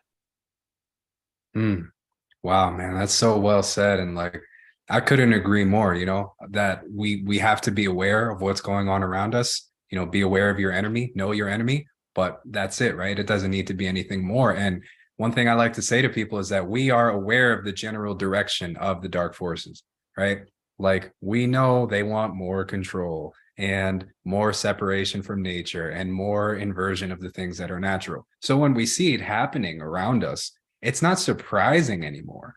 I got to a point where I'm like, I don't see something in the news and I'm like shocked by it. I'm like, yeah, that's kind of the status quo. It's kind of like just going to keep happening that way. I don't need to be surprised. I just know what's going on, right? And so it's an interesting perspective, right? It's like we're watching this world transition out, and we're harnessing our energy towards manifesting something beautiful. And Anastasia says in one of the books, she says, Vladimir is telling her that people are creating little nonprofits and centers, and they're using her name and the name of the center, kind of like how we did. And she says the people who are creating these centers and these organizations about these ideas, she's like, their names are the ones that are worthy for the center, because their souls have braved the trials of hell and have survived. Their souls have survived all these tortures, and the dark forces have been trying to distort their realizations of good and trust them and force them with temptations. And they've managed to survive all of these things. And they're in the world, and they're shining their light and enriching the world with their presence. And she says, these people with their realizations of good are more useful than wise men who sit behind stone walls and just talk, because they're in the world and they're enriching the world with their presence. And that's what I want to say to all the listeners here. It's like, you have these realizations of good and truth and light in your soul, and you're in the world. You are way more powerful than you think. It's not an easy world to survive in and to keep that joy and that beauty inside of you. The world is trying to crush that at every turn, right? And so preserving that and keeping that hope and that light shining is an incredible thing. And you should be happy and proud and joyful that you're able to preserve that, people like you, Matt, and everybody who's listening. And, it's really like, I don't know, man, it's just manifesting. We're talking about manifesting spirituality, right? This joy and light and creating strong families. Like, the family thing is so important. It's like the most important thing. It really comes back to our core purpose. Why are we here? What was God's program when he made us? What was the intended sequence of events? What was the intended path of development, right? Did he want us to create a technocratic system and separate ourselves from the divine creations?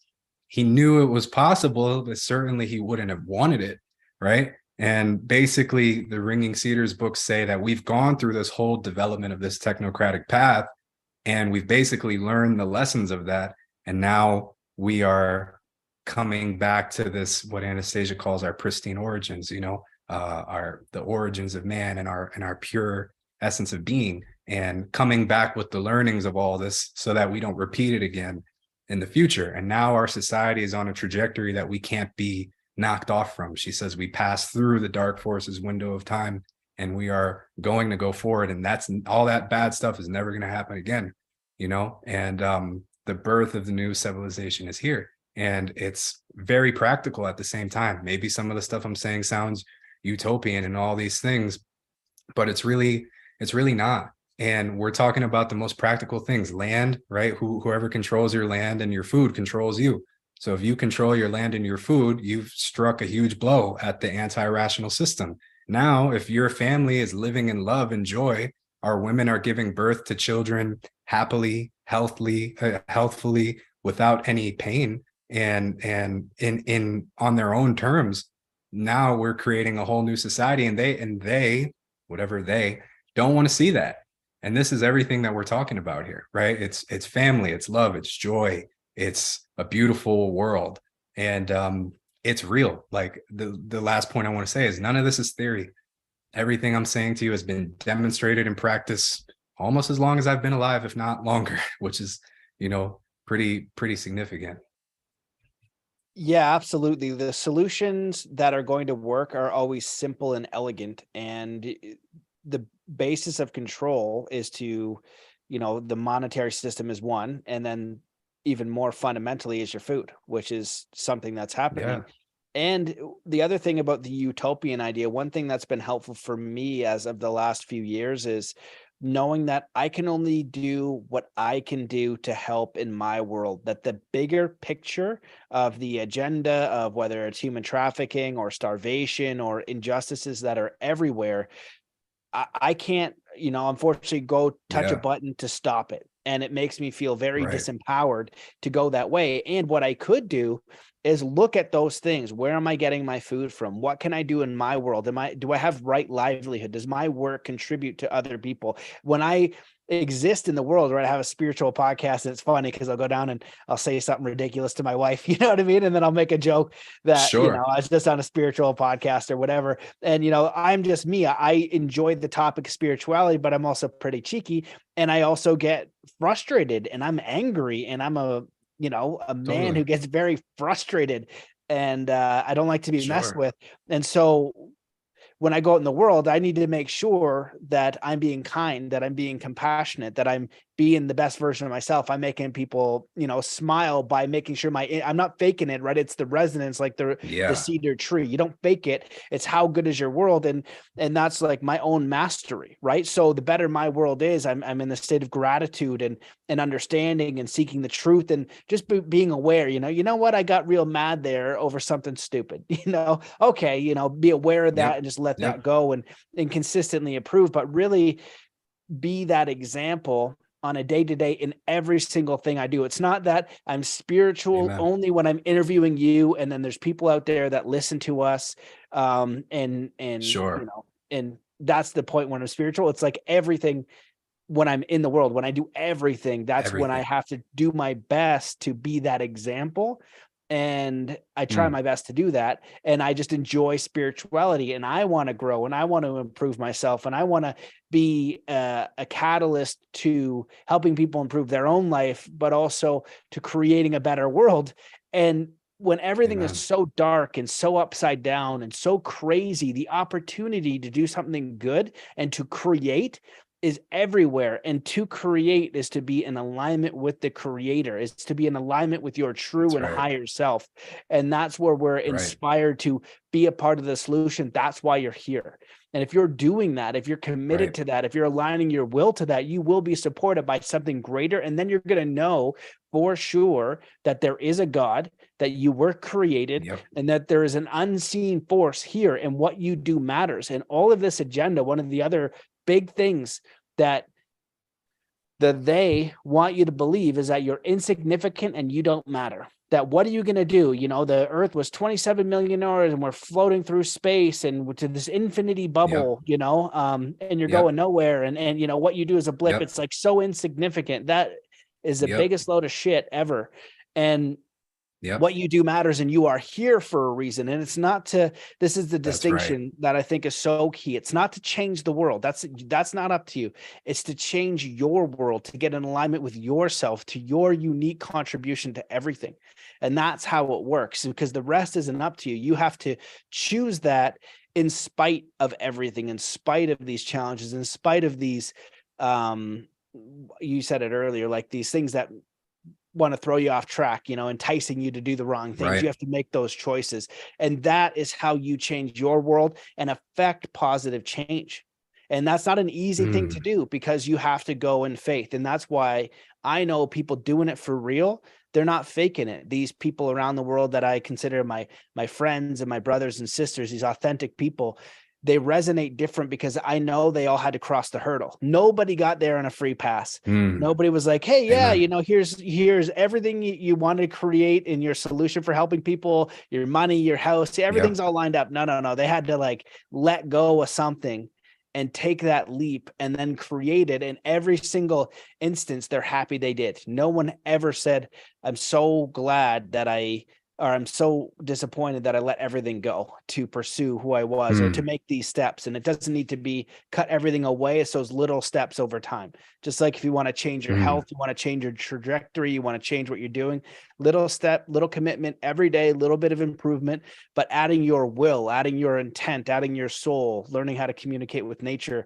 That's kind of a side note, because for the question I want to ask you, which was, feel free to comment on what I just said. And I'm curious if she gives any tips for how to communicate with nature, how to communicate with God, how to communicate with her. Because when you say you communicate with her, that's very fascinating. Do you get it like she show up in 3D, which would be super neat? Do you get like intuitive knowings? How do we do that? I'd like to do that. Sure. Wow. I'm so enjoying this this conversation, Matt. I love the way you speak, man. One of the things that I wanted to say, and I think you're going to love this quote from her, she said, a person who can't make the people around him, the people he loves, his family, the people he cares about happy, then that's just pseudo spirituality. You know what I mean? If people are in your presence and you can't make them happy and uplift them, pseudo spirituality. Anybody who claims they're spiritual and people are unhappy and disgruntled and all this stuff around them, pseudo spirituality. And all this separation between spiritual and not spiritual is nonsense. It's nonsense, because everything is spiritual, because we are spiritual beings. We're God's children, right? And so how people feel in our presence, how would you feel in the presence of God, right? How would you feel like in this unbelievably majestic, glorious presence? We're supposed to be like this, right? You know, be therefore perfect as your Father in heaven is perfect, right? As the Bible says, it's like, we're making steps every day, like you said, towards greater and greater perfection, right? And this perfection has no real limit, and it's just real and it's human, right? And we're just trying our best. And to your point, is people who are living their lives and they're striving to be in harmony with the creation and with the universe will be supported by life itself. God wants these people to succeed. The forces of light want these people to succeed and manifest their dreams, and they're going to help them. It is no coincidence when you have a kind of bright aspiration or a bright dream in your life, and then it comes to pass in a perfect way, and you would say it's coincidence. It's like, no, Anastasia says that the universe responds directly to your thoughts and aspirations and desires, and corresponding to how bright or how dark they are, that will determine the kinds of forces that come in to help manifest those things. But whatever you hold, you know, you are the ruler of the universe. You're the master of the universe. Your dreams and aspirations will create reality in a perfect sequence, right? And so you'll find that life itself will come to support you if you are striving towards this. And everything you were saying about the people who you know who are really doing these things and they have to take a leap of faith, you just described me to a T. I mean, I'm now going to be publishing the Ringing Cedars books, and we've done all these things, but the amount of times I've had to do that in my life is just, it's staggering. But every step of the way, I see the divine hand pushing us forward, pushing my team forward, pushing all of us forward to succeed, and things happening in a way where it's like life really wants us to do this and life wants us to succeed. And so that's what she was talking about earlier when she said the people who would be in the way of this coming would have to forsake life for 9,000 years in order to be regenerated as healthy beings once we've, turn this earth back into the paradise that it's supposed to be, right? And so these things are so important, and it's all spiritual. It's like, man, it's just, you don't have to have any title of spirituality. It's just living a happy, joyful life, right? Trying to live the way that God intended, being kind and full of love, and manifesting that around you in any capacity that you can, right? And yeah, we're just talking about the future and society and the new civilization, all these things. But yeah, I couldn't agree with you more, man. Yeah, I love all that. And so you asked me. Yeah, I want to go back to that question. Yeah. What was the question one more time? Does she give any guidance on how to connect and communicate more deeply with nature, with God, and with her? And when you say you communicate with her, do you like have a practice, or what is it? What does that look like? Yeah. And an important thing to note is that it's interesting how Anastasia positions herself. She comes as like a wise friend, not necessarily someone you would have like a guru kind of relationship with, but someone who just knows things and is open to share, right? And she basically says, there's a part in book 3 where Vladimir is telling her, like, lots of people claim they communicate with you and they say that you respond directly to them, right? And how does this all happen? How can you respond to all these millions of people? And she basically says, my thoughts exist in space. When thoughts are thought, they don't simply vanish, but they exist in space forever. She says, my thoughts are there, and anybody who wants to can communicate with them, and at any time. And basically, so that's, it's possible, right? Lots of people, if you come into our community or you ask Ringing Cedars readers, they would say that they've had some kind of experience or some kind of communication where they felt she was telling them something or something like that. I mean, all I do is Ringing Cedar stuff and Anastasia related things. So this is where my mind is at all day long. I'm running a foundation, and so I'm probably a more extreme example of this.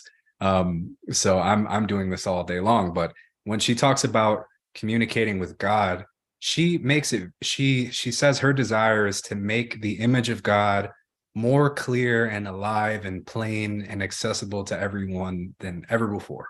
And she describes God as, we're created in his image, and he's this beautiful being with feelings just like us. When we say we're created in the image of God, what does that mean? Well, if we look at ourselves, God has feelings and intelligence and consciousness. He can feel joy and he can feel sorrow. He can be worried and he can be joyful and all these things. And he's basically like us, but much more perfected and sensitive and omnipresent, which is hard to imagine. No time exists for him, but he's a loving parent, and he exists within all of us. And she describes him as this incredibly dear and accessible being. He cares about all of us unbelievably more than we could ever imagine. Every moment he's striving to get our attention and to turn us back to the divine way of being. Every moment he's reaching out to us through the grass and the trees and the stars and waiting for us to come back to the garden, right? And he's trying to do this for all of us. And so she says to communicate with him is very easy, right? Because there is nothing between you and him. He's your very own. He's your father. He loves you. Father, mother, whatever you want to call him. He's neither male nor female, but she refers to him as father. And so, he's our loving father, and he is just there, and he's all around us. And so she says, in nature, right, there's no artificial information fields that can distract your thought away from his materialized thoughts, which is nature. So you can communicate with him there. And communicating with nature is more about the intention behind it, right? So let's look at the Kins domain, for example. You are you're deeply invested in this piece of land and the things that you're planting. You're planting them with inspiration, with love, and with a purpose, right? And so it's not just like I'm planting like just some tomatoes just like to eat. It's way deeper than that. I'm planting this tree for the future generations of my family. I'm planting this tree, right, for these deeper things. And so through that kind of contact with nature, this intentional contact, this is a big difference between some people would look at Kin's domains and just think it's like a homestead. That's kind of like the basic level 1 function of it. That's kind of secondary. The important thing is the intention and the consciousness behind all of this action, right? How the intention this person is planting these things and their relationship with the plants, and she says that nature and the plants and the trees, they interface with the light of the universe, right? The planets and the stars and the sun and the moon, and they act as a channel for communication between these things. So when you establish that kind of conscious contact with the nature around you and the stuff that you're planting, you begin to receive that information from the universe too. It starts to come back to you, and these channels of communication with the whole universe begin to open. And so it's all there for all of us, right? We simply have to start making this contact with the earth. And one little thing that you might find interesting related to conscious contact with nature, she says there's a way that you can plant your seeds where they can heal any disease that you may have. And what she says is you can take the seeds and put them under your tongue for 9 minutes. And what this will do is the saliva from your body will impregnate the seeds with all this information about you and your current needs and everything about your condition. And then you stand outside on the spot where you want to plant the seed barefoot. You take the seed out, blow some warm air on it, like hold it up to the stars, let it get some information from the sky, and then plant it. And what happens is when you plant those seeds, they have all this information about you and your present state of health. So they're going to pull up from the ground everything that you need, particularly suited to you. She says you don't even need to plant a whole garden full of plants like this, but if you just do a few, it'll be sufficient. And it can cure any disease better than any herbal medicine or man-made medicine without exception, because it's something made specifically for you and your state of being. So you make teas from these herbs, or you eat these fruits, or plant a tree that way, plant an apple tree that way and eat apples like that made for you for the rest of your life. There's people living that reality right now. And they can attest to this. I can attest to it. It's incredibly healing. So she talks a lot about that, this conscious relationship with nature and how to experience God as someone real, someone dear to you, and the true purpose behind the communication with nature. Like basically this space around you, your domain, basically connects you to the whole universe, right? Because there is an exchange of energy and information happening there, and you're at the center of it, right? And so all these things begin to open up to you, and you start to have all that. Wow, man. Well, that's truly incredible. And what you shared about planting the seeds, immediately, I just feel like it's true. Although some people might think like, oh, no, that's crazy. There's no way that would work. For me, I don't know Try it why. for yourself. It just seems like common sense in some sort of way, because I feel like I have a core belief that we have divine intelligence and that we were created, and that, like you said, nature is a part of creation. We're just learning simple ways to connect with that. And it's not complicated. It might Right. not work, but heck, it might. And what would be the level of consciousness for somebody living, born in the forest, living in the forest, staying in the forest? And what you talked about at the beginning, where, okay, maybe this person doesn't exist and it's all made up. However, when you read the words, it's like, these are incredibly powerful. How in the world did you write that? And that's how I felt about reading the life and teachings of the Masters of the Far East, because it'll talk about Jesus showing up and Buddha showing up, and the words are just so deeply resonant that if you just made that up and you could write that, that is absolutely unbelievably profound. You're the greatest writer of all time, because Of all time. It's like you have to be connected to a level of consciousness and information to be able to put that stream down into words. And that's where I always know where I'm at in my own level, is how I'm able to write it and articulate it. And I'll look at something in the past and realize that my understanding was very new. And it's grown over time on how I'm able to articulate it, the analogies that I can come up with, which happens, by product of your intention and practice and life and wisdom and being okay with where you are. And just in wanting growth and wanting to learn and wanting to be aware of the things that you're doing that are harming you, and coming into a full balance with who you are and your integration with God. And one of the central themes of this podcast, and what I've been trying to do in my own life, is having that relationship with God as a primary. And what do I do to ensure that that relationship is being cultivated? And so I feel like meditation in itself is incomplete. That could be the listening portion, and it's good to do. It's a great practice. Prayer is a phenomenal way. And I really love how you shared the idea that God is always reaching out to you. And that for me is something that I've been trying to recognize and be aware of more often throughout the day, that God is always there, always reaching out, always apart, never leaving.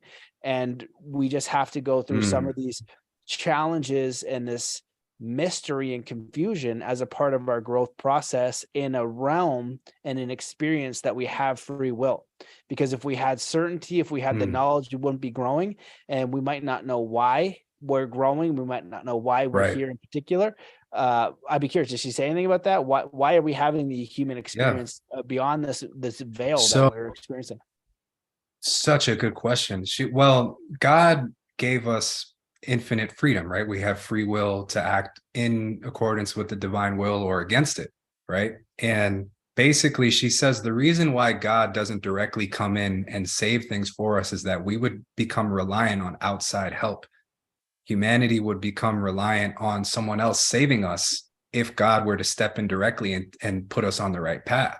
And so he patiently waits and tries to encourage us to learn our lessons and learn, right? But he knows that if he comes in himself and does something, then he is going to disempower us ultimately. And we're not going to be the truly divine creators that we are, right? We have all the capability that God does ultimately, because, a truly loving parent would want their children to be better than them. He's given us the capacity to become infinitely perfect and to be creators in a way that we can't even understand.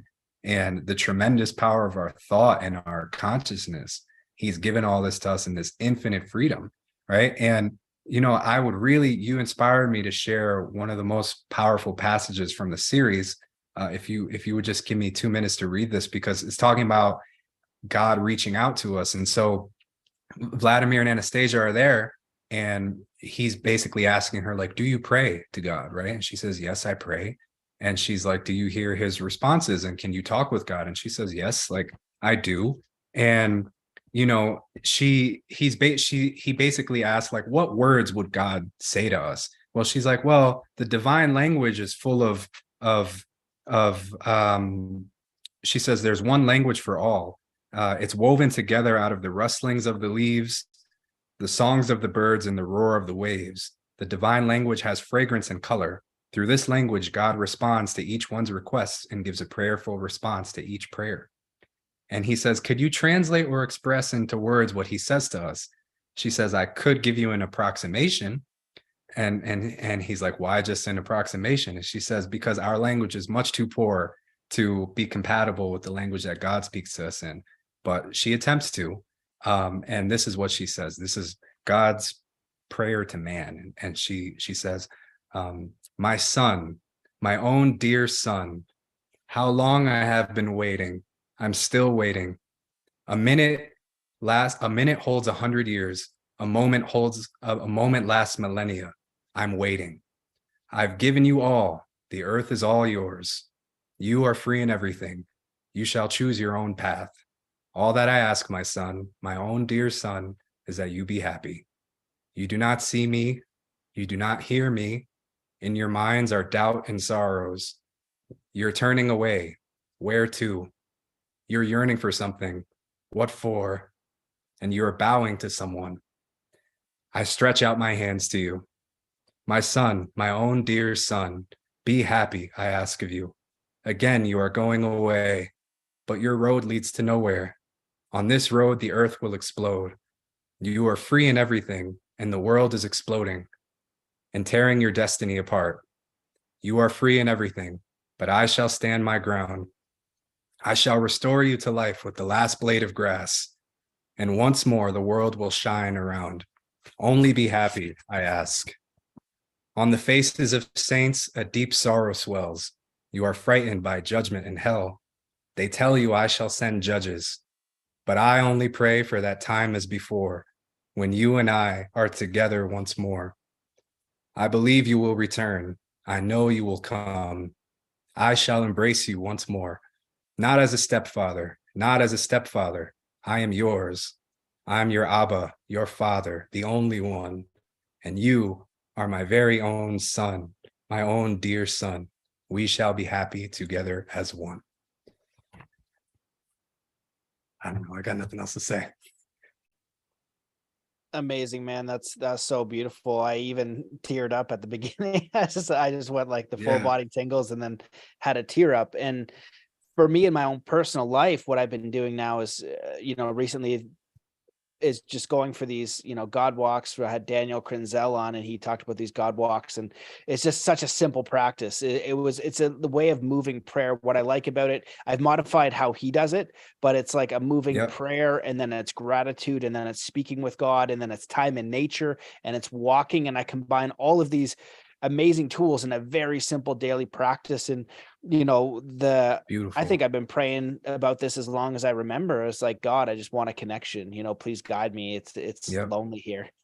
This is a hard place to be, and to just hear those words, it was just very powerful and resonant, and kind of made me teary a little bit.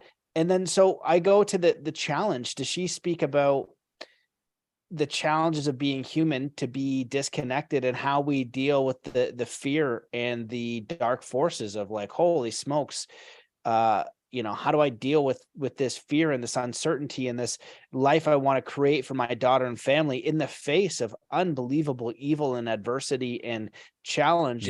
It can be scary to remain joyous, right? Because you have to have faith. Essentially, you have to be like, okay, I recognize these threats, I recognize these challenges, and how can I come to this space of faith? And that's where, for me, the solution has been, is have my faith bigger than my fear. My faith in God, my faith in the Creator, my faith that my child would be taken care of. I have no fear for death. I fear a bit for suffering. I fear for suffering. I don't want to suffer for a prolonged period of time. That's certainly. I would like to be healthy, and I'd like to be vibrant. And when I look at the challenges, that's where the concerns come in. And I'm curious, does she speak about that? Like, to see these things, but to rise in faith and courage. Yeah, she definitely does. And honestly, man, when I read that, I have to hold back tears too, no lie, because I just got to keep my composure and read that. But it's some of the most powerful words that I've ever heard, right? Those words. And it's so life affirming. And so you feel the dearness of God to each one of us, right? How he's speaking there. My own dear son, you're my very own dear son. We shall be happy together as one. Like, it's beautiful, right? And so talking about these things, she talks about, that's why she makes it clear that we're witnessing the death throes of the dying world, right? Is that ultimately these things will have no reality. And she does, say that she gives all these affirmative stories about the future of how people living this way will succeed and will be supported by the forces of good, and that their obstacles will start to vanish and these things will happen. And she tries to urge people to look, it's not easy, right? Faith is cultivated. You make a prayer, you make a sincere prayer one day, and God responds, and you see, oh, wow, that actually worked out, right? That actually happened. Something great happened here. And it's like a muscle. You start to see it more, right? I make a request and something happens. And faith is built. It's not immediately recognized, right? The full cognition of it doesn't come immediately, but it's something you cultivate, and it's a relationship. It's a dialogue. you start to see that when you ask for something, this invisible hand is responding to you. There is someone that's listening and responding to you, right? And you begin to have this child, like this beautiful relationship with that power, right? With God, and seeing how he will respond and help you. And it's like, honestly, it's hard to say, I think it's different for everyone, but just focusing on creation and trying to not let these dark visions kind of get you down. Because really, when we look at things, at least this is one perspective, is that, we see the whole world is not living this way, right? Like there isn't king's domain settlements and on every state and every continent and covering the whole world yet. But it's like, we're pioneers, right? It's always the minority of people that go out to make the change. So naturally, we have to bear a little bit more of the load, right? And it kind of just is that way. But it's an honor because we're redeeming our ancestors, we're redeeming our family lines, we're setting ourselves on a powerful path forward in harmony with God and nature. And like, we have the great privilege of being the people who restore the world into this beautiful, flourishing garden, in this beautiful, happy place that it's destined to be, right? And it's like, yeah, it's going to be difficult sometimes and it's going to hurt, but ultimately it's not going to take us off our path. The important thing is not giving up, right? And trying to recognize the opportunities and the learnings where they are. And, it does take some level of bravery. Something, I don't know, I feel pretty passionate about this subject just because it's kind of real. It's like we're all going through it.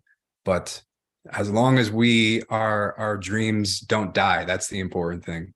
Don't let the dreams die, keep going, and life will support you in that way. Yeah, I love that. That's very well said. And I love the idea of like the honor to bring that dream forward, the honor and privilege to do it. And it reminds me of the quote that goes something along the lines of like, I don't pray for an easy life. I pray for the strength to bear one of something like that, the strength to bear the right. Don't pray that your life is easier, but pray that you're stronger, kind of thing.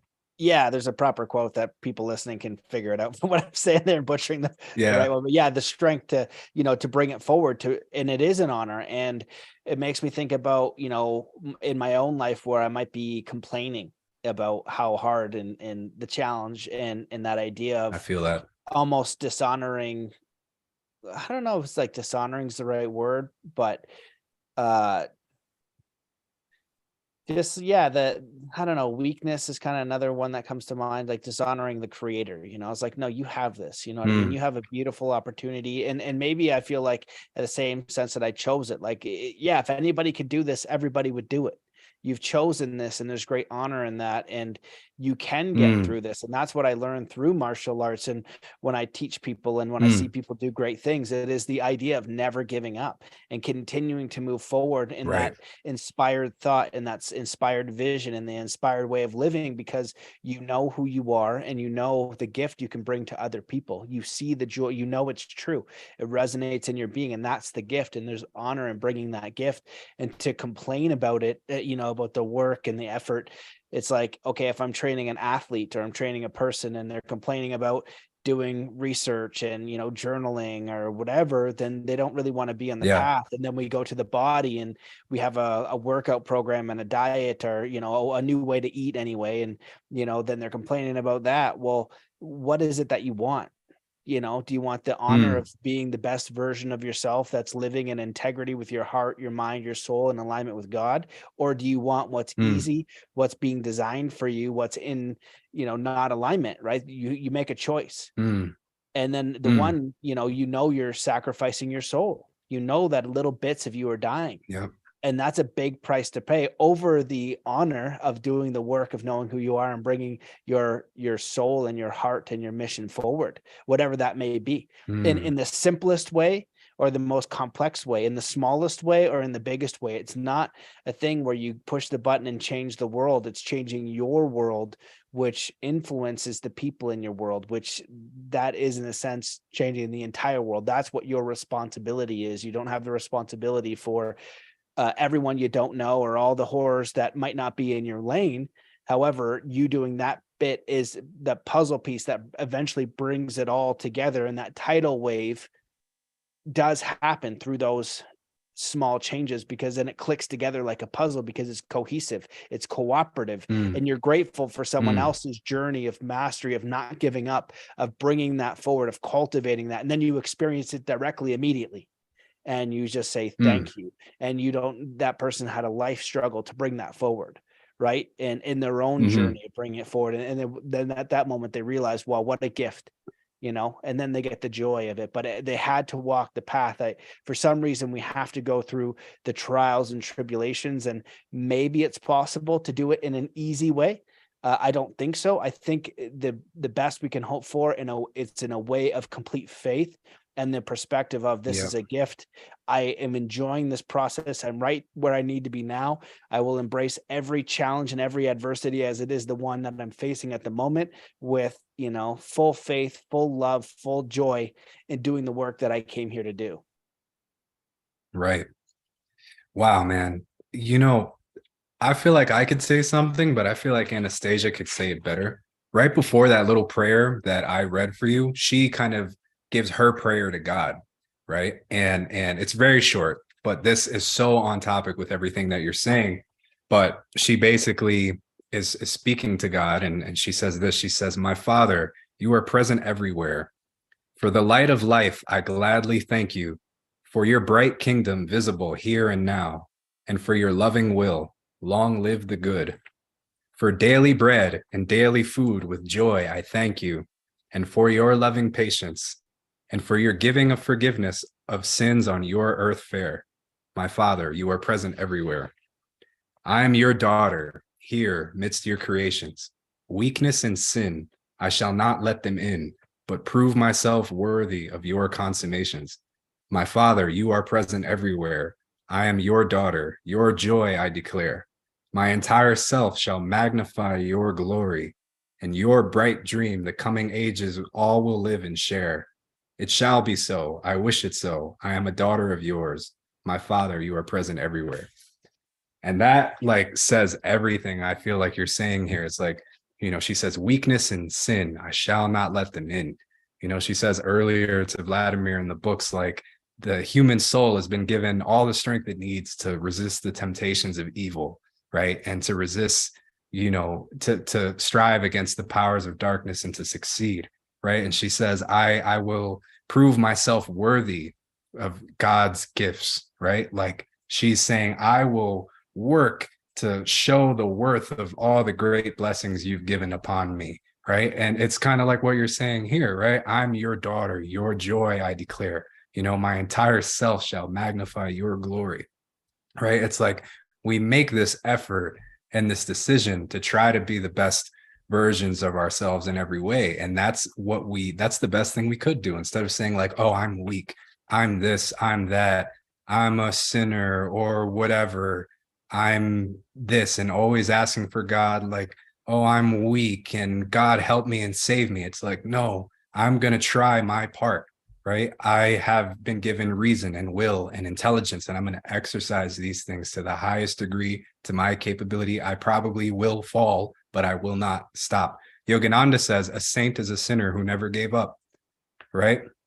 And it is what it is. Right. How do you become like that? It's constant determination. Don't judge yourself. Let it go. The vanished lives of all men are dark with many shames is another quote from Autobiography of a Yogi. And just it all is what it is, but we have that strength within us, and we owe it to ourselves to manifest this divine version of ourselves that God has given us the power to. And we have this power, right? And it's not easy, it takes work, but what other way is there ultimately, right? Which direction are we going? Absolutely. Incredible, man, and incredibly powerful words. I've loved every minute of this show. We'll have to do another one. Me too. I'm feeling inspired. I'm definitely going to read the books now. It's exactly why I knew I had to read them. There's a reason why I didn't read them when I was younger, but I'm excited to read them now. Is there anything Mm. that we didn't cover or that you want to leave the listeners with before we close the show? Well, I'd say there's a lot we didn't cover because there's so much in the books. There's 10 books. Um, there's a lot we didn't cover, but I hope to the listeners and to you, my friend, it's been a great pleasure speaking with you. I've enjoyed this tremendously. I really look forward to doing another one. It's been so wonderful. And to the listeners, I hope I've been able to illuminate a bit of these ideas and philosophy for you and to share this consciousness with you. Yeah, there's a lot, but the main ideas are family, joy, love, creation, our purpose here on the planet, and how we can live happily, right? Because it's all practical. God has given us all the wisdom that we need within us. We don't need to seek externally to find how to live a happy life. We just got to go in that direction, and everything we need will unfold, right? God has hidden nothing from us. Everything is within us, and he's right there for us in every moment. And it just takes a moment to decide that I'm going to live this life and go in that direction. And that's all it takes, right? And Anastasia says in the books, even people who are beginning to create these kinds of things in their dreams and their thoughts are more valuable to the world and to life itself, than people who are like, going against creation and things like that, right? This is the divine intention for our lives. And so, yeah, man, if people want to get the books, we're working to republish them. One little thing I want to say is Vladimir Megre wrote me a message, and he said this to me last year, the author of the books. He said, "Gabriel, I intuitively feel that you could create a large and powerful community in the English-speaking countries, could present the world with a new paradigm for overcoming the crisis. The correctness of my assumptions has been proven in practice. In all countries where I've ever spoken to readers, they express their desire to create and be friends. I'm grateful to you that you feel the situation well and are able to do a great deal for all the people in the world." And that's what we're doing, is we're connecting readers of the books, giving them resources, inspiring people. So if you've read the books, come join our community, Anastasia Foundation. We welcome you with open arms. We got a million ways for people to connect, all kinds of events happening. We're going to be republishing the books. Get on our mailing list for when that happens. I'm working on it with the author. But yeah, go read the books. You can get them from the Australian website currently. Maybe I can send you some links, and maybe you could put it in the description for like people who want to get the books. Yep. You can download the ebooks from Vladimir's website.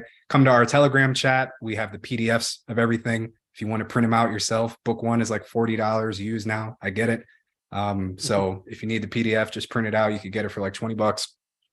And yeah, that's pretty much everything I have to say. But the books say everything I've said much better. That's why I don't hesitate to read quotes from them, because I'm not even going to try. I'm just here as a message and a vehicle for the book. So if any of this has intrigued you, go read the books and you'll get it way better than I've said it here.